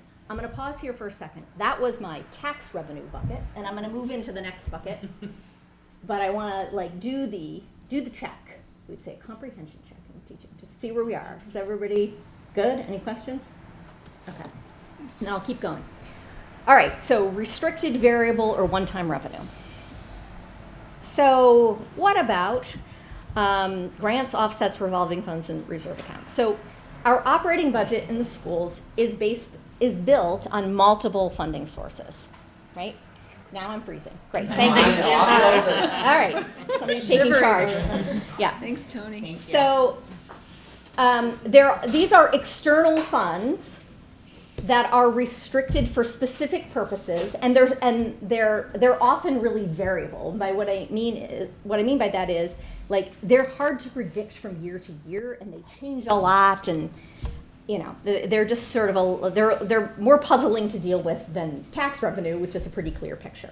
Okay, so these grants and revolving funds provide what we call offsets to our operating budget, and they fund a fraction of the operating costs in specific categories, right? So an offset means if we said, well, our transportation line item is about order of magnitude, Like 1.5 million. 1.5 million, that's in the operating budget, and we collect bus fees from people, and I don't know how much we collect. 200,000. 200,000, that's why I have Mama, right? So the $200,000 in our budget, you see it in a column, it's an offset that it's sort of like, here's how much we need, and then it's like this negative number that's an offset to try to pay for part of our transportation costs, right? So offsets are really helpful, and they're also really scary because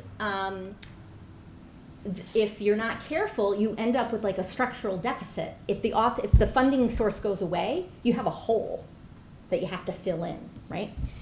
Okay, so, but here are some of the things that we look at. So we have user fees, we have bus fees for the bus contracts, and I should mention, the thing about these, so they go into what's called a revolving account, right? Money in, money out. So we collect bus fees, and we are only legally permitted to use that revenue for that source. Bus fees can pay for transportation, period. Can't pay for anything else, okay? We collect athletic fees.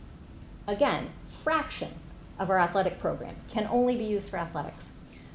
We charge tuition at our preschool. The preschool tuition can be used to fund salary positions, right? Again, it's a fraction of the actual cost of running the program.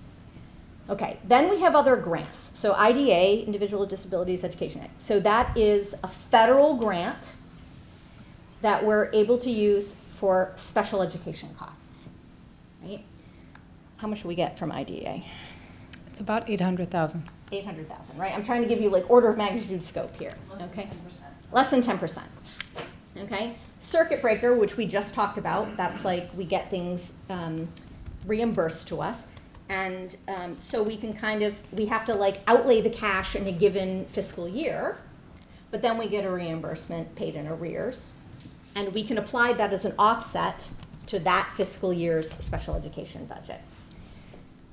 Okay, and then we do have some other things. So we have a special education reserve account. It's like our savings account for special education, okay? Clearly, it can only be used for special education. And we have that in our back pocket to fund unanticipated special education costs, right? And that can happen in special education. Student needs change from year to year. And so if there's something that's really unanticipated and that we didn't budget for, we can go to that reserve. That reserve account has been funded a couple of times by one-time contributions where we've put an article on the town meeting warrant and we have asked residents effectively to fill up our sped reserve. Like, could you put some money into special ed reserve, right? In addition to that, there are a lot of people in the district who work really hard for us to submit for Medicaid reimbursement for services that we provide in the school district. All of our Medicaid reimbursement, we put into that special education reserve. That's how we sort of keep increasing it, right? So our special education reserve at this point is $900 and some thousand, which is like healthy. I just told you we had 4 unexpected tuitions move in, right? And we have to figure out a way to land the fiscal year not in a deficit. And so we'll be using special ed reserve funds, right? And that's great that we have a way to do that in this operating budget in this fiscal year. But those tuitions don't just have to be paid this year, they have to be paid next year and the next year and the next year over the life of the student's education, right? And so we can like plug a hole one time, but then we have to budget for them because that special ed reserve at $900,000 would be depleted like really fast, right? And it's taken us 10 years to get our special ed reserve account to that, right? So much like my savings account, at the rate at which I'm saving, I cannot really replenish it all that fast, right? Okay, and then I like to put this here. We do try to be creative, and so, we've put solar panels on our roofs. Some people may not know we have a solar farm in Woburn, the Westward Public Schools, and so we actually generate income through those solar projects. And we can use that to partially fund our utility costs. And it's finally getting to the point where we can get a handle on like what we can rely on. And it's like helpful to have that revenue. It's not going to fund the operating budget, but it's really helpful revenue. Okay, so those are a lot of the different pieces, and they're like different levers that we can pull, right? And so that's why I put them up here, because I think we have to make some decisions about funding sources and how we're going to use them. These are all tricky. They're all tricky because you don't really know from year to year what some of these things are going to be, right? So circuit breaker is a great example of that. We can say, well, how much should the circuit breaker offset be? Like, what do we think is realistic? And so the conversations that we have in central office all the time, we just call that the risk proposition. Right? Like we're putting the numbers up there and we say, is it 300,000? Is it 400,000? Is it 500,000? And we have to come up with a number that we think is realistic, that we think we could dig out of if we're wrong, and that will allow Linda to sleep at night, right? So we've got to we've got to think about all of those things, and it's like hard to know sometimes what they're going to be. Okay, so moving on to another kind of, this is an example of one-time funding. So ESSER funding, federal COVID relief, right? So I saw this headline the other day in Commonwealth magazine. It was an opinion piece, and it said, Massachusetts public schools are flush with cash. And believe me, I clicked on that. I was like, really? Where do I get this money? And so, you know, I won't go into what the person's point was, but it really was like there was an infusion of ESSER funding. And it is true that some districts got millions and millions of dollars in ESSER funding. ESSER funding, the allocation was tied to the Title I formula, and Title I is federal relief or federal grant to districts with high numbers of low-income students. Westwood does not receive Title I, right? So when we got our ESSER funding, it wasn't that much money. There have been 3 phases of ESSER. So ESSER 1, so that would have been our hybrid year. We got $20,000. So I mean, that might as well have been 0, to tell you the truth, right? I mean, not quite, but We pretty used much. it for some technology. We used it for some technology? Yeah, Okay. I mean, it's something. It wasn't nothing, but not much. Yeah. ESSER 2, we got a little more. We got $85,000, right? ESSER 1 and ESSER 2 for Westwood is like very much in the review mirror. That is one-time money. It's spent and it's gone. ESSER 3, we got $170,000. And so we had a lot of conversation about how to use that money. And we had gotten a lot of input from principals and from teachers. They had concerns about a need for increased mental health supports at the elementary level in particular. And so we thought about it, and we decided that we would add some elementary adjustment counselors at the elementary level, and we would fund it using the ESSER funding. We took half of the money, and we applied it to this year to hire those positions, and we're saving the other half of the money, because in this case, we have until December 2024 to spend it, and we're saving it so that we can fund those positions again in FY24, right? We did this because we were thinking of this as a stabilization response to things that had happened during COVID, right? I would never normally say that we should fund positions with one-time funding sources, because after next year, that money is gone, right? We've spent it and it's gone, and it's not going to be replenished. And so at that point, the decision will be, do you keep those positions and somehow try to fund them and not fund something else? Do you get rid of some other positions so that you can keep that, right? Or do you just get rid of the positions, right? And we knew that when we made this choice. It just seemed really important. And so we know that in FY25, that's something that we're going to have to think about. And by the way, the people who are in those positions know that as well and knew it before they took the jobs, right? So we would never not be clear about that. So I put this up here because I thought it was also interesting. I just took like our immediate neighbors, right? So that you can see how different the funding was. And, you know, I don't quibble about that, because the funding is based on like who's in the classrooms and what those needs might be. But this is the reality of what our share was in Westwood. Okay. So, last topic. I want to talk about Westwood's approach to operating versus capital budgets. And I say this because this is another thing, people say a lot of things to me that I think not quite right? So I want to make sure that we're clear on this. Okay, so our operating budget. The operating budget is the annual appropriation of funds for ongoing expenses, salaries, benefits, supplies. These are things that you will pay for this year, next year, and that, right? That's the operating budget. So operating budgets, because they have to be ongoing and funded in perpetuity, are funded from ongoing revenue sources, such as property tax revenue in Chapter 70, right? That's how we build our operating budget. Our operating budget is not funded through one-time funding sources. Why?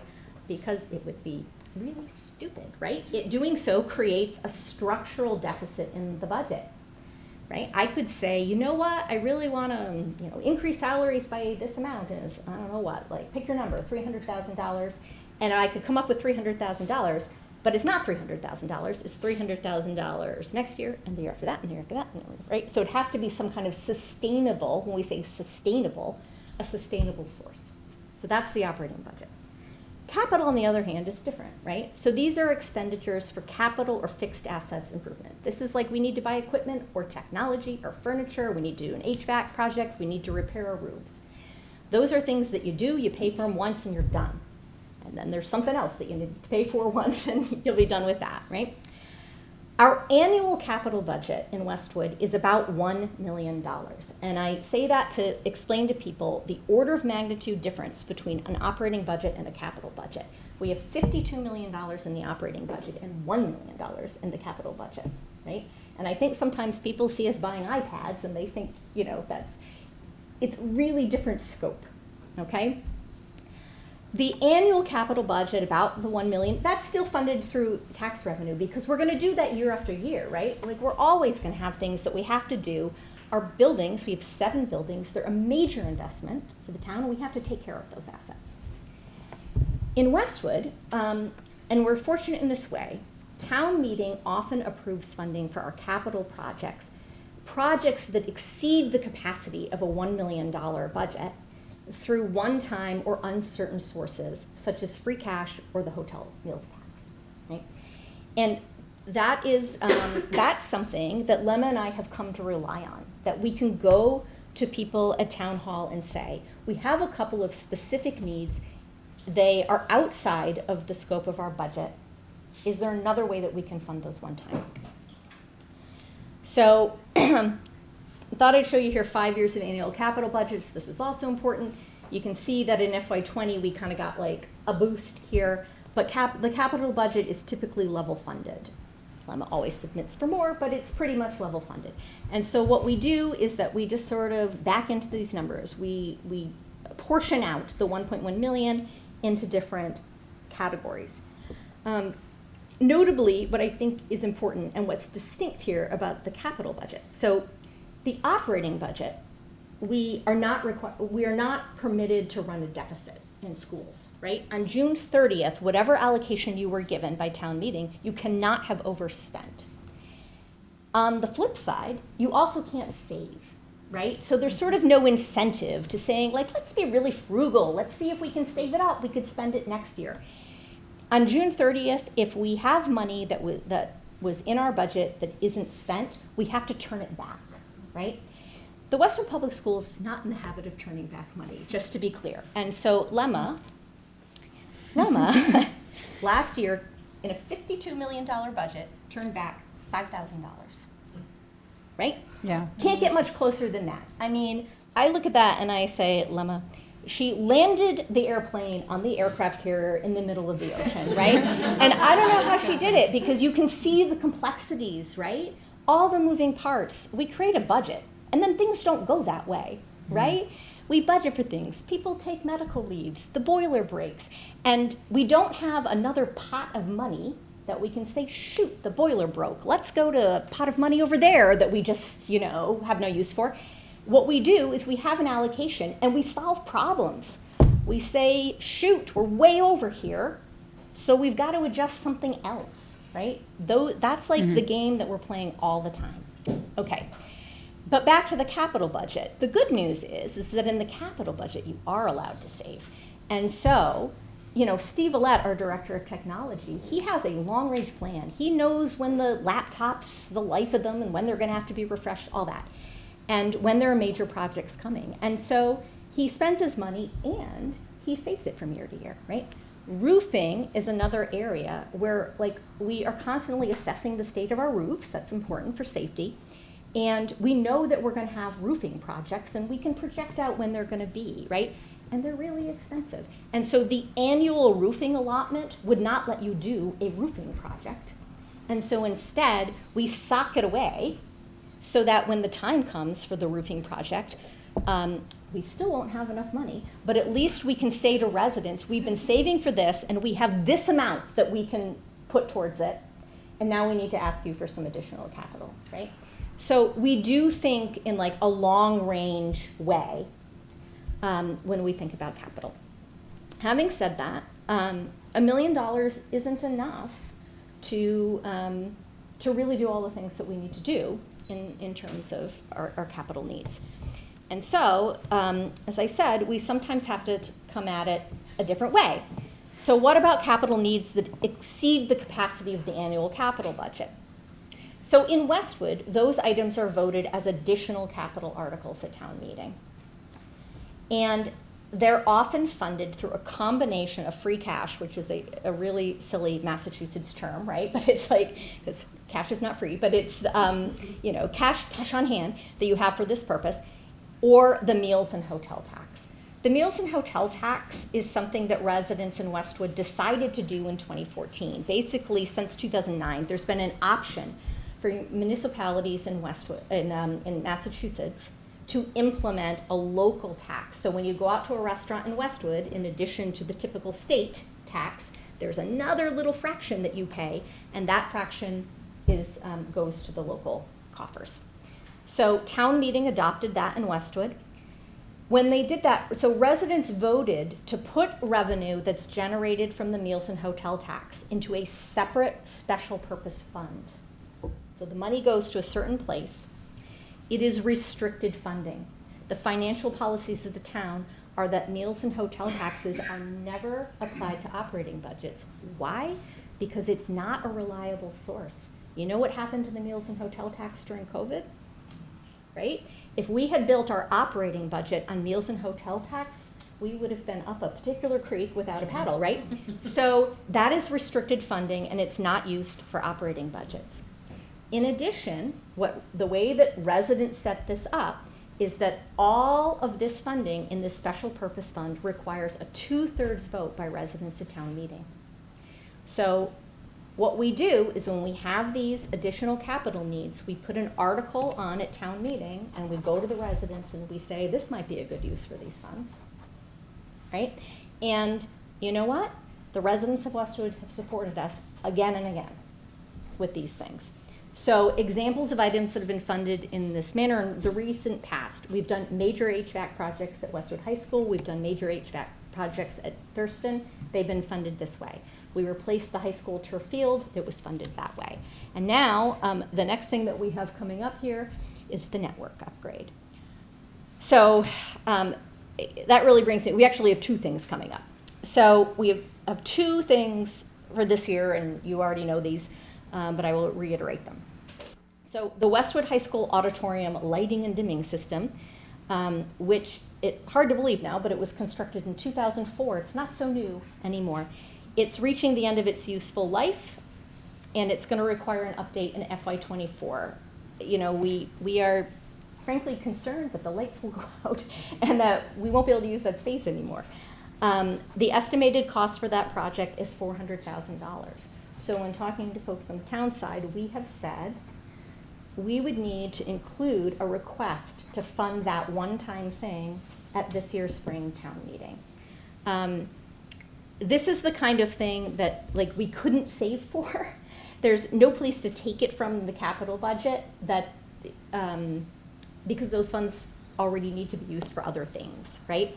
And so we need to be able to pay for that. And I want to be clear that, again, this is funded through one-time revenue. If that is granted to us, we can't take the $400,000 and use it for anything else, right? So that's a concern.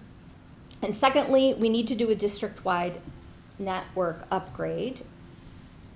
I state the obvious, that we are wholly dependent on the internet in schools and everywhere in our lives. And this project is anticipated to cost $1.1 million.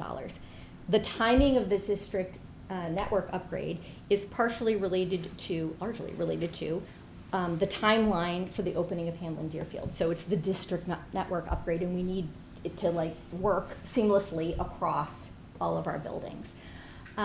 The project is going to be paid for through a combination of sources. And so last year's town meeting, residents did make an appropriation through that additional capital article of about $300,000 using that meals hotel tax money. We also have another funding source for this. There's something called E-rate, which is federal funding that's for this specific kind of thing. And it's money that goes to schools and libraries. And so Steve is really on top of that, and he will maximize the E-rate that we get. We also have saved some money in the annual capital budget for that purpose. And unfortunately, the estimate for how much this project is gonna cost has gone up by about $400,000 since it was originally estimated. That is like the reality of the market that we're dealing with, and so unfortunately, we're gonna have to go back to residents to ask them to give us another appropriation to make that happen. So those are sort of the two things outside of the annual capital budget that we're thinking about. Okay, this has been very long, and now I'm getting to the actual budget. So, I'm back to this slide, which we know. So, with all of that as the backdrop, what are we gonna do? All right, so, here's where we are. And these are some of the numbers that we've been looking at in central office. So we're going to start with column B here, because this is where we calculated what kind of increase we think we actually need to fund level services. Okay, so the first thing that we always do is we say, what will the increase be? What increase do we need to have all of the same people and stuff next year that we have this year? That's level services, right? And so, 85% is salaries. And so we have to look at that. And so if we look at steps, and we look person by person, who's on what step. The step increases are 4%, right? So each step is a 4% raise. Then we look at lanes. So there are people who are going to move based on education, right? Accumulating graduate credits. And those people foreshadow for us that they think they're going to make a lane change. And so we calculate the cost of the lane changes. And then in this case, I just have to assume a COLA, right? So that's not known at this point. And so that's important because I think sometimes people say like, oh, well, if the COLA is, 2.5%, then that would be a 2.5% increase in salaries. And that's not true because you've got steps in lanes and then the COLA, right? So, so for all of our bargaining units, taking known and unknown and making some assumptions, the level services increase next year is $1.88 million. And that's just to keep everything the way it was this Is year. to keep it all the way, yes, to keep it the same next year as this year, okay?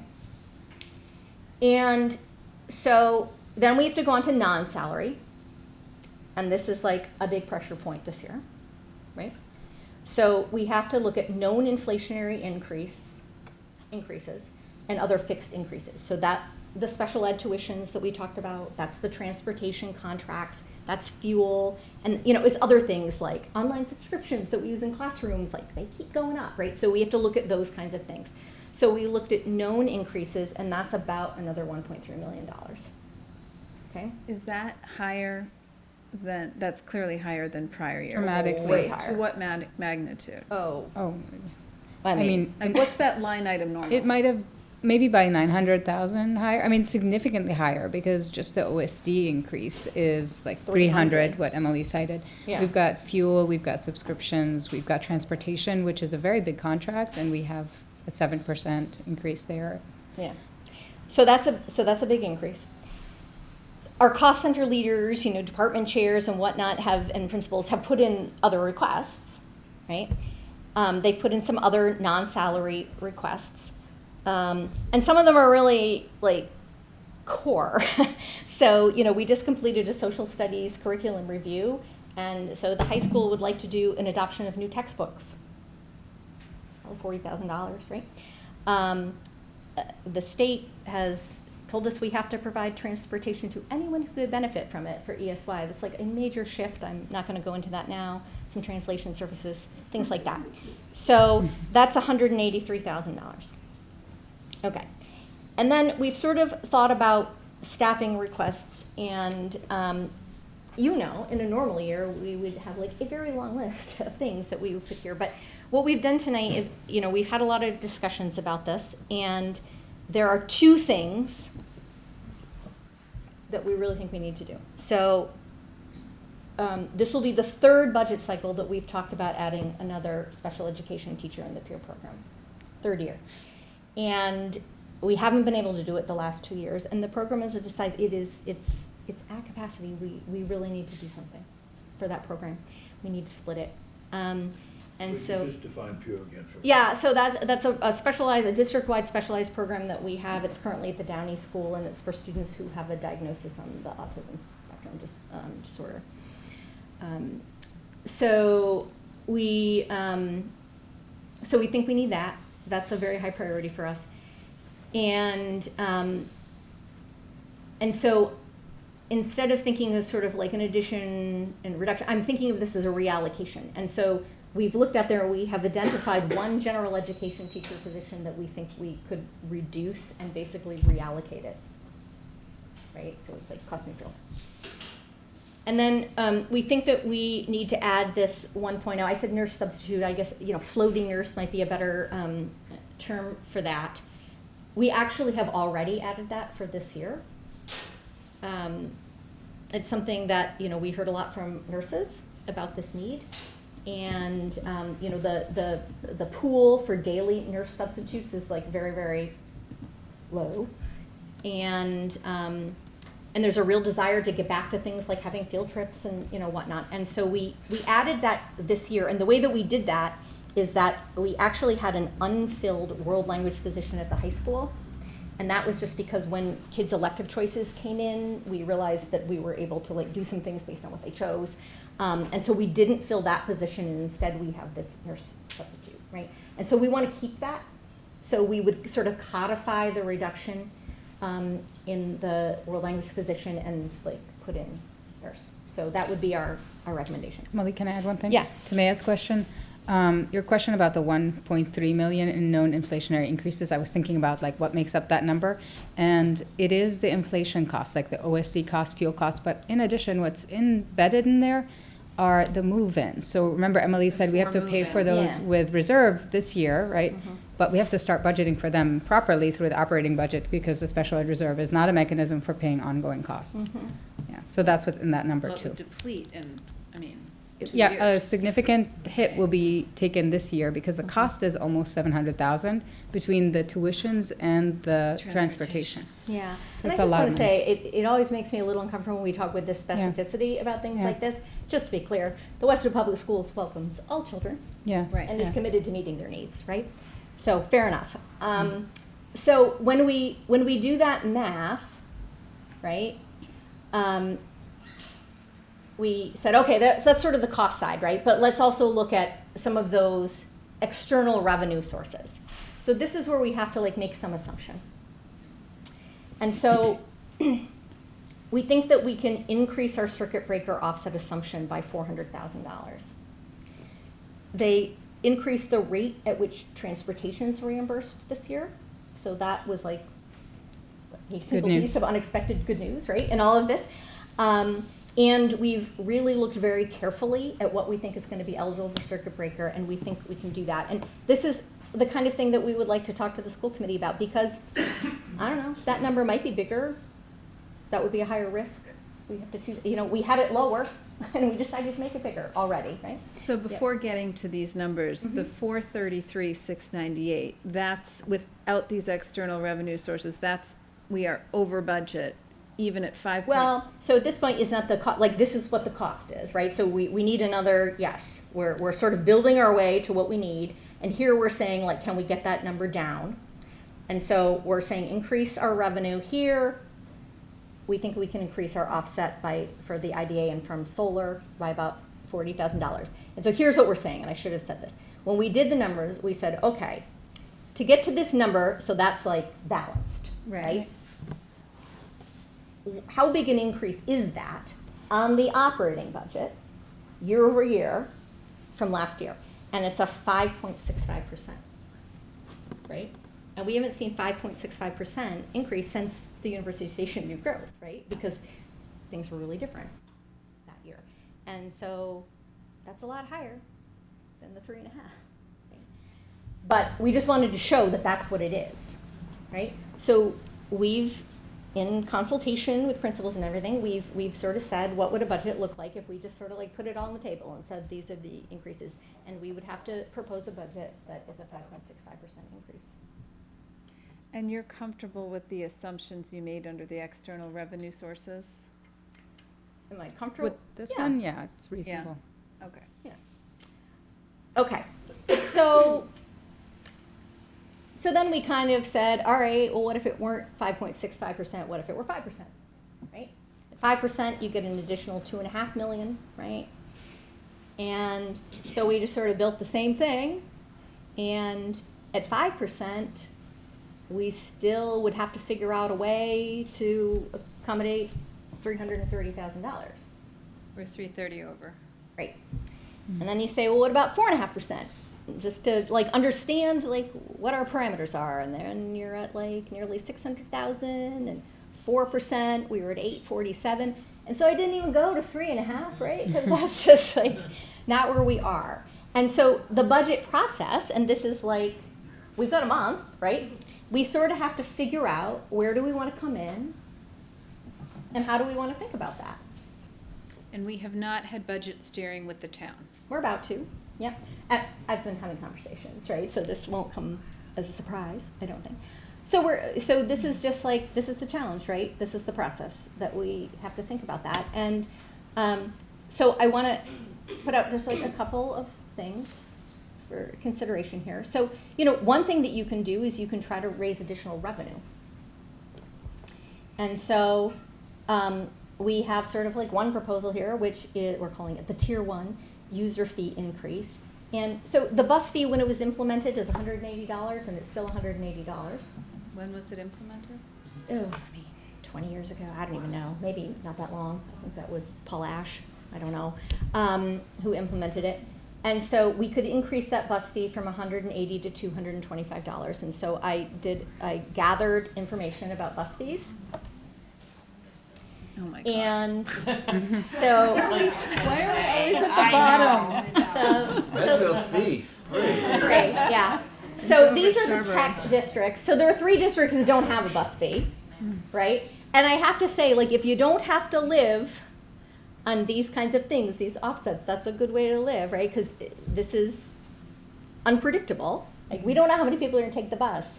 There's a family cap. We don't know if they're going to be brothers and sisters, right? We don't know exactly how much the money's going to be. But you can see the fees here, and we're like clearly low. Of the districts that have fees, we're low, right? And we have family caps and all this. Now, I will point out that here, in a couple of districts, the fee doesn't apply to everyone. They make it free for elementary, right? So there's some variation here. But we looked at that, and, you know, and I say this knowing that this impacts families, but I think that my recommendation would be that it is time to increase, oops, I'm on the wrong thing. It is time to increase the fees. And so if we raised the bus fee to $225, I did a similar look at athletic fees, and here we're, you know, not really out of alignment with other districts, and I linked this on your. But our agenda. cap is lower. But our cap is lower. That's true. Yep. So again, we think we could think about raising fees. So Cap for the entire year, or is it just during a season?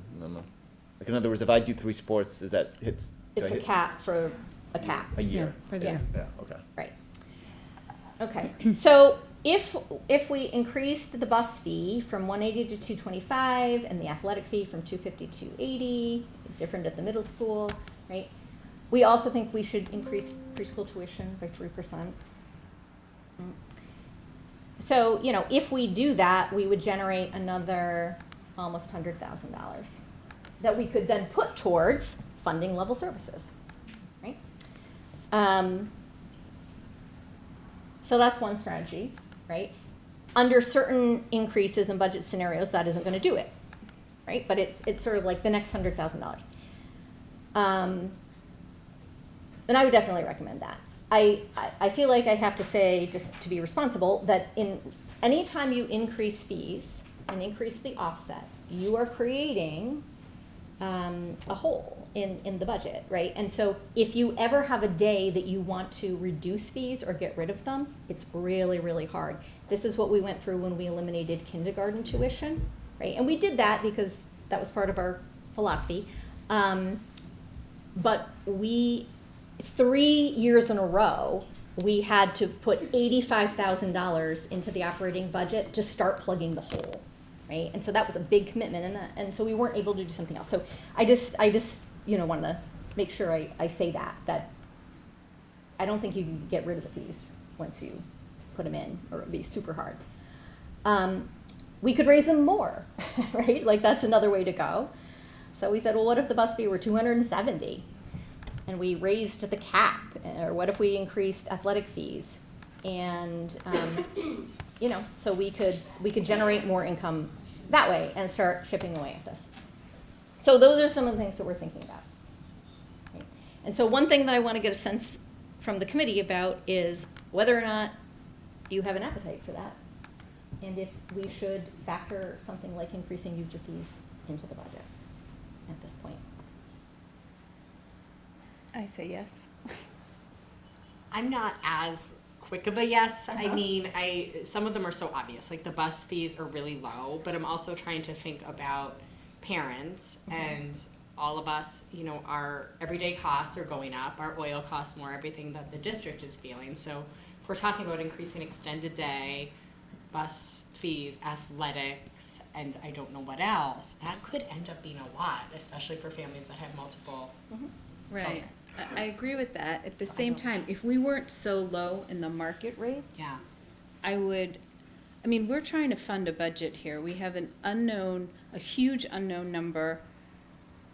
I think we need to build a strong budget, right? None of us, I just think if these fees were market, I would not feel so strongly, but they're not, right? The bus is not.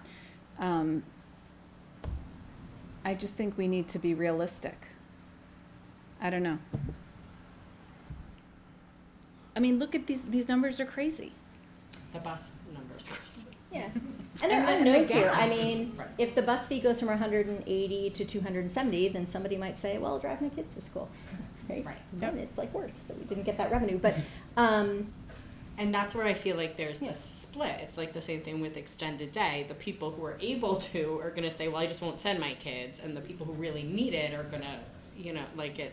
Same thing with the buses. I don't know. I'm not saying I'm totally opposed to it. I'm just not as quick to jump. okay. I mean, we do give bus waiver, just to, I mean, We do, do we absolutely do. We waive the bus fee for families if they, If they approach us. if they approach us. Same with all the fees, right? Athletic Yes. fees, all of the fees. Absolutely, we waive. give fee waivers, yes. yeah, I think, the data would say bus fees is much more convincing. I mean, the athletic, we're a little more close, we basically are the market, Yeah. I think looking at the cap is a little bit interesting, as well, but, certainly the bus, the data would say, I think people would understand that. And I don't think, I think extended day is a little different on supply and demand in the bus. I don't know, maybe some people would stop doing the bus if it went up $50, but I think extended day is a little bit different because it's thousands of dollars, I think, Right. as Right. opposed to, and it's for some people, it may be more of a choice, but. I just think we have a big budget problem, like a big budget problem, and we need to be, we have a duty to build a budget that's realistic for the economy. And as I said, if these were market, I would be less gung-ho about it, but they're not.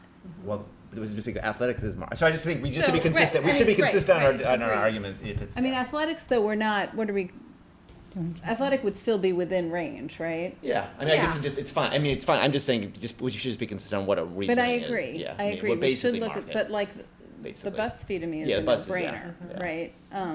When was the last time the preschool tuition was raised? Do you know? A couple of years ago. I mean, we Okay. raised that.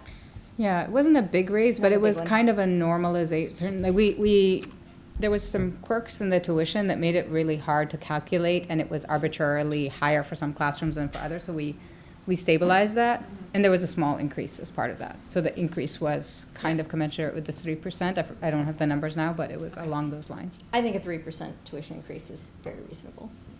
That seems, reasonable. yes. I think they're, very reasonable considering the situation we're in, we're. So we're gonna go back, and over the next several weeks, we're gonna be thinking about this. And so, I said I would definitely say tier 1. Maybe we're looking at tier 2 as well at this point. And so it's first, are we interested in going this way? And secondly, are we, to what scope? Because the other big unknown is how much we're actually gonna get, right? Like, we're looking at 5.65, 5%, 4.5. Those are numbers, as you said, we haven't seen in almost 10 years. Yeah, so I'm gonna loop back to that in a second. Yeah, I right? did So wanna say- I'm just thinking about this, Yeah, like, that's from a fine. I get strategy it, yeah. perspective, right? I mean, this is a way that we can increase revenue. And I say that because, like, the other option is to identify reductions, right? And so I'm trying to Well, think that's what I'm about. trying to avoid, right? Yeah, so I'm trying to think it, well, yes, and so I'm trying to think about ways that we can, shore up some things first on the revenue side before we think about that.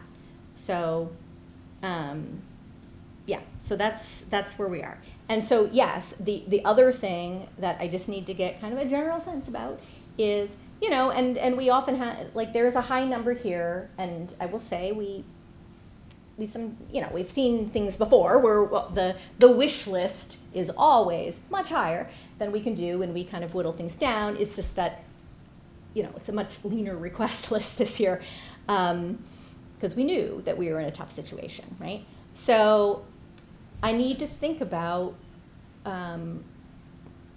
like, where the school committee would like me to come in terms of the budget that I'm developing, right? And that will help us identify what we have to do. And we're already doing the work, right? At Administrative Council, we've already talked about, well, like, how would we approach trying to make up some of these numbers? And so we have some ideas. None of them are great, right? And the further, I will be honest, the further you go, the more painful they are, right? And so we are trying not to go that far. We do need to have budget steering, and so that could be, obviously, that has to be part of the conversation, right? We do have some ideas that we can talk with about the town. One strategy is that we might be able to identify some things in here in the operating budget, like the textbooks, right? The textbooks maybe don't need to be in the operating budget. That could be a one-time expense. So if we could identify some things like that we could strip out of the budget and basically say, is there like a one-time revenue source that could be used to pay for that thing?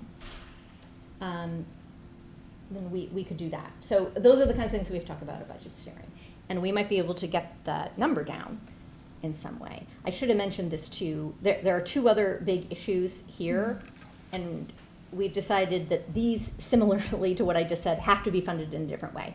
So McKinney-Vento, that's the law that has to do with students who are homeless. So we have a separate account, but the account has been depleted. Basically, there are students in Westwood who are homeless or who maybe are in foster care and have been placed by DCF with family in Westwood. And so under McKinney-Vento, they have a right to continue to attend school in the district that they last resided in, and we have to cost share with that district to provide transportation to that place. So, we have some students that we provide transportation to other districts. And so many years ago, at town meeting, the town established this fund and did a one-time allocation. We need to do another one-time allocation so that we can pay for that. We fully spent it. At this point. We've Yeah. fully spent it at this point. So we need to do that. And then we've identified a specific tuition that has 2 more years on it. And so we thought, well, let's pull that out, pay for that tuition, not by increasing the operating budget, but using some one-time funding. So those are not factored into these increases. We're saying that that's how we're gonna approach it at budget steering. I need to build the budget, and so I'm trying to figure out where we should be aiming, and maybe we need to have some conversations on the town side before we think about that. But my sense is we're not coming at 3.5, that's for sure. Well, we all know based on what you went through before, getting above 4 is going to be challenging on the town side. It's my sense, right? I mean, we Yeah, went through I think it is. I think maybe some strategy about some one-time things. Yeah. I think that maybe that is how we try to approach it, right? So I mean, a percent increase for us is $500,000, right? $500,000. So you know, Can you scroll down so we see the lower, where we budget? Keep, yeah, the balance. Yep. That's what I want to see. I mean, the only way this works is at 5.65. Right. So the question Yeah. is, should we ask, I would ask for That's what I was 5.65. thinking. Right? I mean, otherwise we don't have a balanced budget. And this is what we need. Unless the town comes to us and says, well, we're going to give you 4, recognizing we need to find $850,000 worth of cuts. Yep. So I So would, I the- mean, So 5.65 is what we would say, this is what we need, right? And, yeah, and it's interesting because when I think back over the time I've been in Westwood, there are a lot of districts who in January present like an 8 point something or other % budget, right? And they know that that's fantasy. right, we don't do that. It's like theater, right? You present it and then everybody, you know, wrings their hands and, you know, eventually you like get down there. That's never the way that we've operated in Westwood. Like, I mean, honestly, it's a tremendous waste of energy to do something that you know is, you know, theater. And if you're gonna land in the same place, right? So we've just always had like really honest and direct discussions, and we have like a good trusting relationship with people on the town side, and we listen The to their town has needs. and been very supportive. They've been of the very schools. supportive. They've been very supportive of us, and so, you know, And continue to be. They continue to be, and so we have those conversations, and we sort of talk about what's realistic. Having said that, I don't think 3.5 is realistic for us this year, and so I think there has to be another way to come at it. I just don't know what that is necessarily. So I think we have to talk about it. I mean, Emily, what are other towns like? You have any awareness? I mean, everybody has to be having the same issues. yeah, I mean, sure, everybody definitely is dealing So with the same challenges and Are issues. other towns going for 5%? You know, we're competitive Yeah, on our outstanding educational system, yeah. and this is the beginning of the end. If it's, other towns are, Well, I keep couldn't me up at report, I five. wouldn't have a report for all of them, but I can tell you just anecdotally, I was at a conference today with school business officials. The person next to me was saying they were in a very difficult place, like the kind of place where they didn't know how to figure it out, and the only way they could conceive of is an override, but they didn't want to go to an override, so that's the hard part. You can't really, it's not But something you- people you go can't- to. You can't start campaigning for an override in December. And get Yes, that. Like that's, it just doesn't work.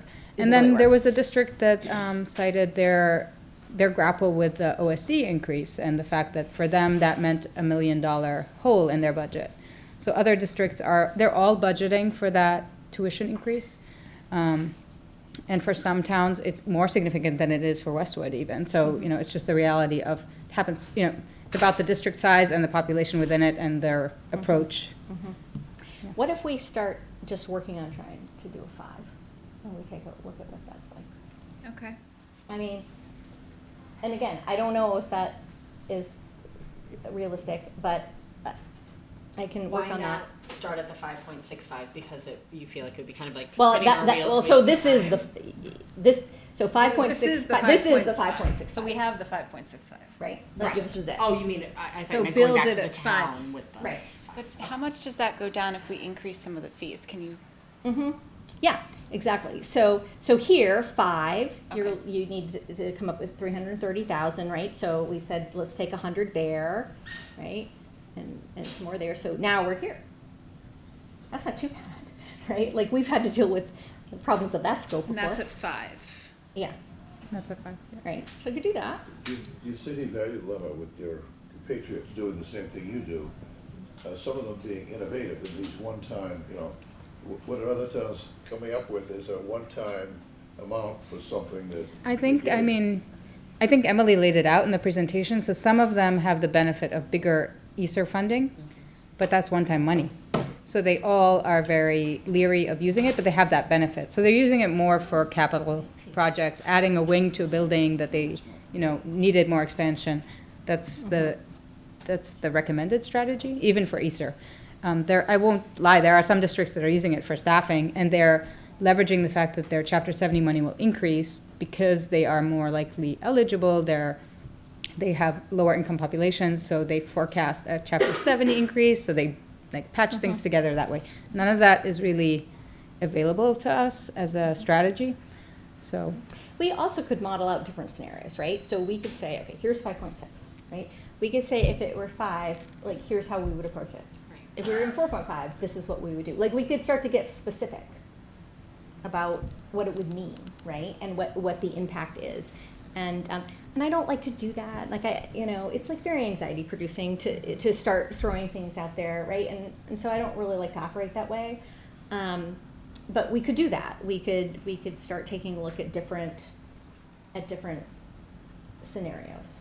Yeah, I mean, I think once we have better guidance from me from budget steering, plus I don't, the mechanics of the one time, I don't, I'll leave it to the experts on that. But if we are coming in at a number that's more on the right than left, we just need to start preparing the community for reduction in staff. I mean, that's what it's going to happen. So I'm kind of saying the obvious, but I think we just need to start thinking about that if that's where we end up in January. Yeah. Well, I mean, that's the truth of it. And that's like the thing that when you start doing this work, that's what you figure out. If 85% of your operating budget is salaries, like there aren't enough highlighters that you can cut from the budget to get to this kind of money, right?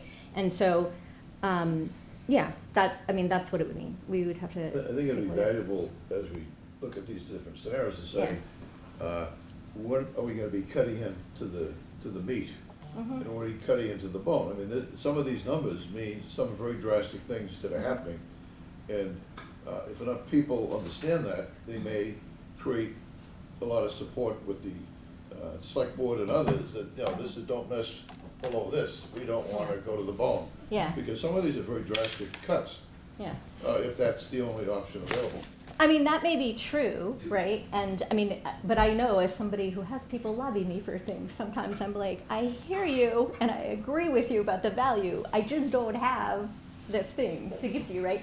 And so that may be where the select board is, right? I mean, the only way for us to have more is for the municipal side to have less. And I mean, and they have people who work there too, Well, right? And but so there are, we have to think about that. Good people in the town wanting, better fire stations, better police stations, better public work. I mean, there's others wanting to But go that's after. capital, right? Yeah, but, right. I think the one thing I don't wanna see cutting into the meat and the bone is education. Maybe Yes. Public Works can put something off for a little while longer. Not that we don't wanna support them all, but, That's still all capital, though. Capital, right? So Well, we're talking about operating. It's the operating, this is all these percentages are of the operating budgets. Right. So, I mean, I'm the school superintendent, Charlie. I'm always going to advocate for us, right? That's what I do. And so you don't have to convince me that, education should be the priority, right? Like, definitely. And I will do that. I just, want to think about sort of what's realistic. So, all right, maybe we just have more work to do. We need distracted budget steering. We need to think about it. I think the main idea is that we can't come in at 3.5. correct. Right? That's the main idea. It's going to be higher than that. And I didn't say, but I feel a responsibility to say it. Like, this is my assumed COLA. If I'm off, then Right. that changes all of these numbers. Right. Right? I also think that this is a very lean budget I mean, the 183 is. Well, I just need to show you, this is a level services budget, literally, right? The two things that we're adding, we're doing by reducing. Right. We're just reallocating. There is nothing new in this Right. budget. And, that's depressing It's to very think depressing. about right That's what I now, mean. And, right? and we're still looking at can you scroll down again Yeah, with the sorry. fees? Sorry. Right. But this time lower with the fee Oh, increase. Yeah, So if we did tier 2, yeah. Well, maybe we didn't drag that in, but No, I don't think we dragged it, but we were already Could have. in a good place here, right? So if you did tier 2, you might have 200,000 to work with. Exactly. With a 5.65. I Are think you with saying the could we five- get more so we could add? no, No. I'm Okay. just looking at 5 Yeah. right I now. had a moment of hope. Okay. Right. I'm looking at 5 At though 5. with the fees. 5 with the Okay. fees. Yeah. Right, Yeah. and that we're still over by 133, but Yeah. that seems doable. That seems doable. That's pretty We manageable. could do a school committee bake sale. I mean, we can figure that out. Every year. There you That go. would be one, Perpetuity. thank you, Yeah. that would be one-time funding. Right, it'll be one-time funding. Yeah, well, we could, so I hear Abby whispering over here. Abby always has good ideas. So like that, What's that? maybe we decide to be more risky with circuit breaker. Yeah. I hate that though, that gives me anxiety. I don't know. 'Cause if we're wrong, Yeah. I guess if we're wrong, we would just have to find more. we It would. makes, I mean, makes a problem for the next year. it makes a problem for next year. I mean, that's what it is. It just makes a bigger problem for FY '25. 25, And we're yes. thinking FY '25 won't be as bad because the 14% should be back down to 3. Oh, I don't know. No. I have no idea what's going to happen with that, to be clear. They But- can't do 14 over 14. Well, no. We were shocked by the 14, We were shocked though. by the 14. I'll admit so that. I have no information about that, so I don't know. I don't have a crystal ball. I don't know what's going to happen in inflation. But here is one thing I will say about FY25. FY25 in the operating budget, the district will have consolidated. Right? Yes. And we have a staffing plan for Hannon. And so that's something that we've talked about, right? That we anticipate in FY25, there may be some savings, I mean, frankly, in the form of reductions, which I hope, I know that makes people nervous, I hope will happen through like normal attrition, people leave, right? And so I don't think we'll leave with people, but we could take some staffing reductions in the budget in FY25. And so we have talked about, should we maybe like take a reduction early and say, well, this is something that we have to fund one more time, right? Like this position one more time in FY24, and could we come up with a different source of money for that? I see. But I want to say, it appears I will not be here in FY25 for the budget development, but I'm conscious that I don't want to create a problem for people in the future, that I don't think that we should shave that kind of thinking too close, because something we have not talked about here is turnover, and that's actually really important, right? So we budget for salaries. This is another common misconception. We budget for salaries, and then people retire, people leave, we hire in, and frequently there's like a turnover savings that people who make more, we hire in less. And we don't budget for turnover because it would be impossible to predict what that number is. It's all over the place from year to year, right? We also don't budget for turnover. It's like new growth. We assume it's going to happen, and it better happen, because what it does is you get turnover, and it's the first thing on the table to start paying for this level services, right? And so last year, we actually had a pretty big turnover. It was like $400,000. So it was a big number. And so we took that turnover number and we pushed it forward. We actually pushed it forward into this, right? We said, well, we want to be able to go into bargaining with a strong position to give like a bigger than usual COLA. And so we took that $400 and put it right there, $400,000, right? And so you have to have that turnover to start to get the level services to pay it. And in a given year, as we said, we're always like solving problems, and turnover is what you live on in a school budget. So when it's like, oh, we need another IA at whatever, right? Then the turnover money is in that one first year, something that you can use, and then you apply it to the increase going forward. This year, our turnover was negative 150. So not only did we not have that amount to push forward, but it's. Meaning our staff this year are more expensive than our We're staff paying last year. $150,000 more in salary than we budgeted. Mhm. And that's just because it's for a number of reasons, right? But we had somebody leave at a pretty high salary, and then we hired at a pretty high salary. And it's just the way that it worked out, in terms of finding highly qualified people for some very specialized positions, right? And that's important to us. We try not to make hiring decisions based on where people are on scale. Yeah. So, so anyway, so you want to have some flux in terms of planning for FY25. So I am aware of the lateness of the hour. Okay, so I feel like, Do you have what you need, I guess? Is there yeah, anything I think I else? have what I need. I think I'm getting a sense of where people are. But user fees, I think, are on the table, okay? And we're going to start building, and we know we're not coming in at 3.5, and we need to start having some conversations at budget steering about some one-time strategies. Does that seem like a fair assessment? Yes. Okay. All right. I apologize that this was such a long presentation, but this is like top priority for us right now, and I want to be able to hit the deadline in January. So thank you. Thank you. Thanks. Thank you. Thank you. Although we're 15 minutes behind schedule, the dog hasn't got out. But it was well worth spending our time on it. And I'd Okay. say Emily is Yes. always willing to receive advice and ideas. Our next items are action items. Approval of the November 9th, 2020 minutes of our meeting. Do I have a motion to approve? Do I have a second? Second. So raise your hand if we approve. Thank you. Yes. Moving on. The approval of the policy review subcommittee sections, which we received. in our packets. Discussed at the last month. Yeah, I'll move to approve. Can I do them both at the same Yep. time? Both Section E and Section F. Second. Second, those, were you? Aye. Thank you. There are no appointment to the school building committee. This is just because Pam Dukeman, the town finance director, retired, and so we need to replace Pam with Stephanie McManus, the new town finance director. A motion to approve, Stephanie. So moved. Second. Those supporting that? Fine. Any new business not reasonably anticipated by the chair? No? Okay, entertain a motion to adjourn the meeting. So moved. Second, those in favor? Aye. I want to thank Holly again for keeping us together and All right. organizing this. Charlie. My new, I know.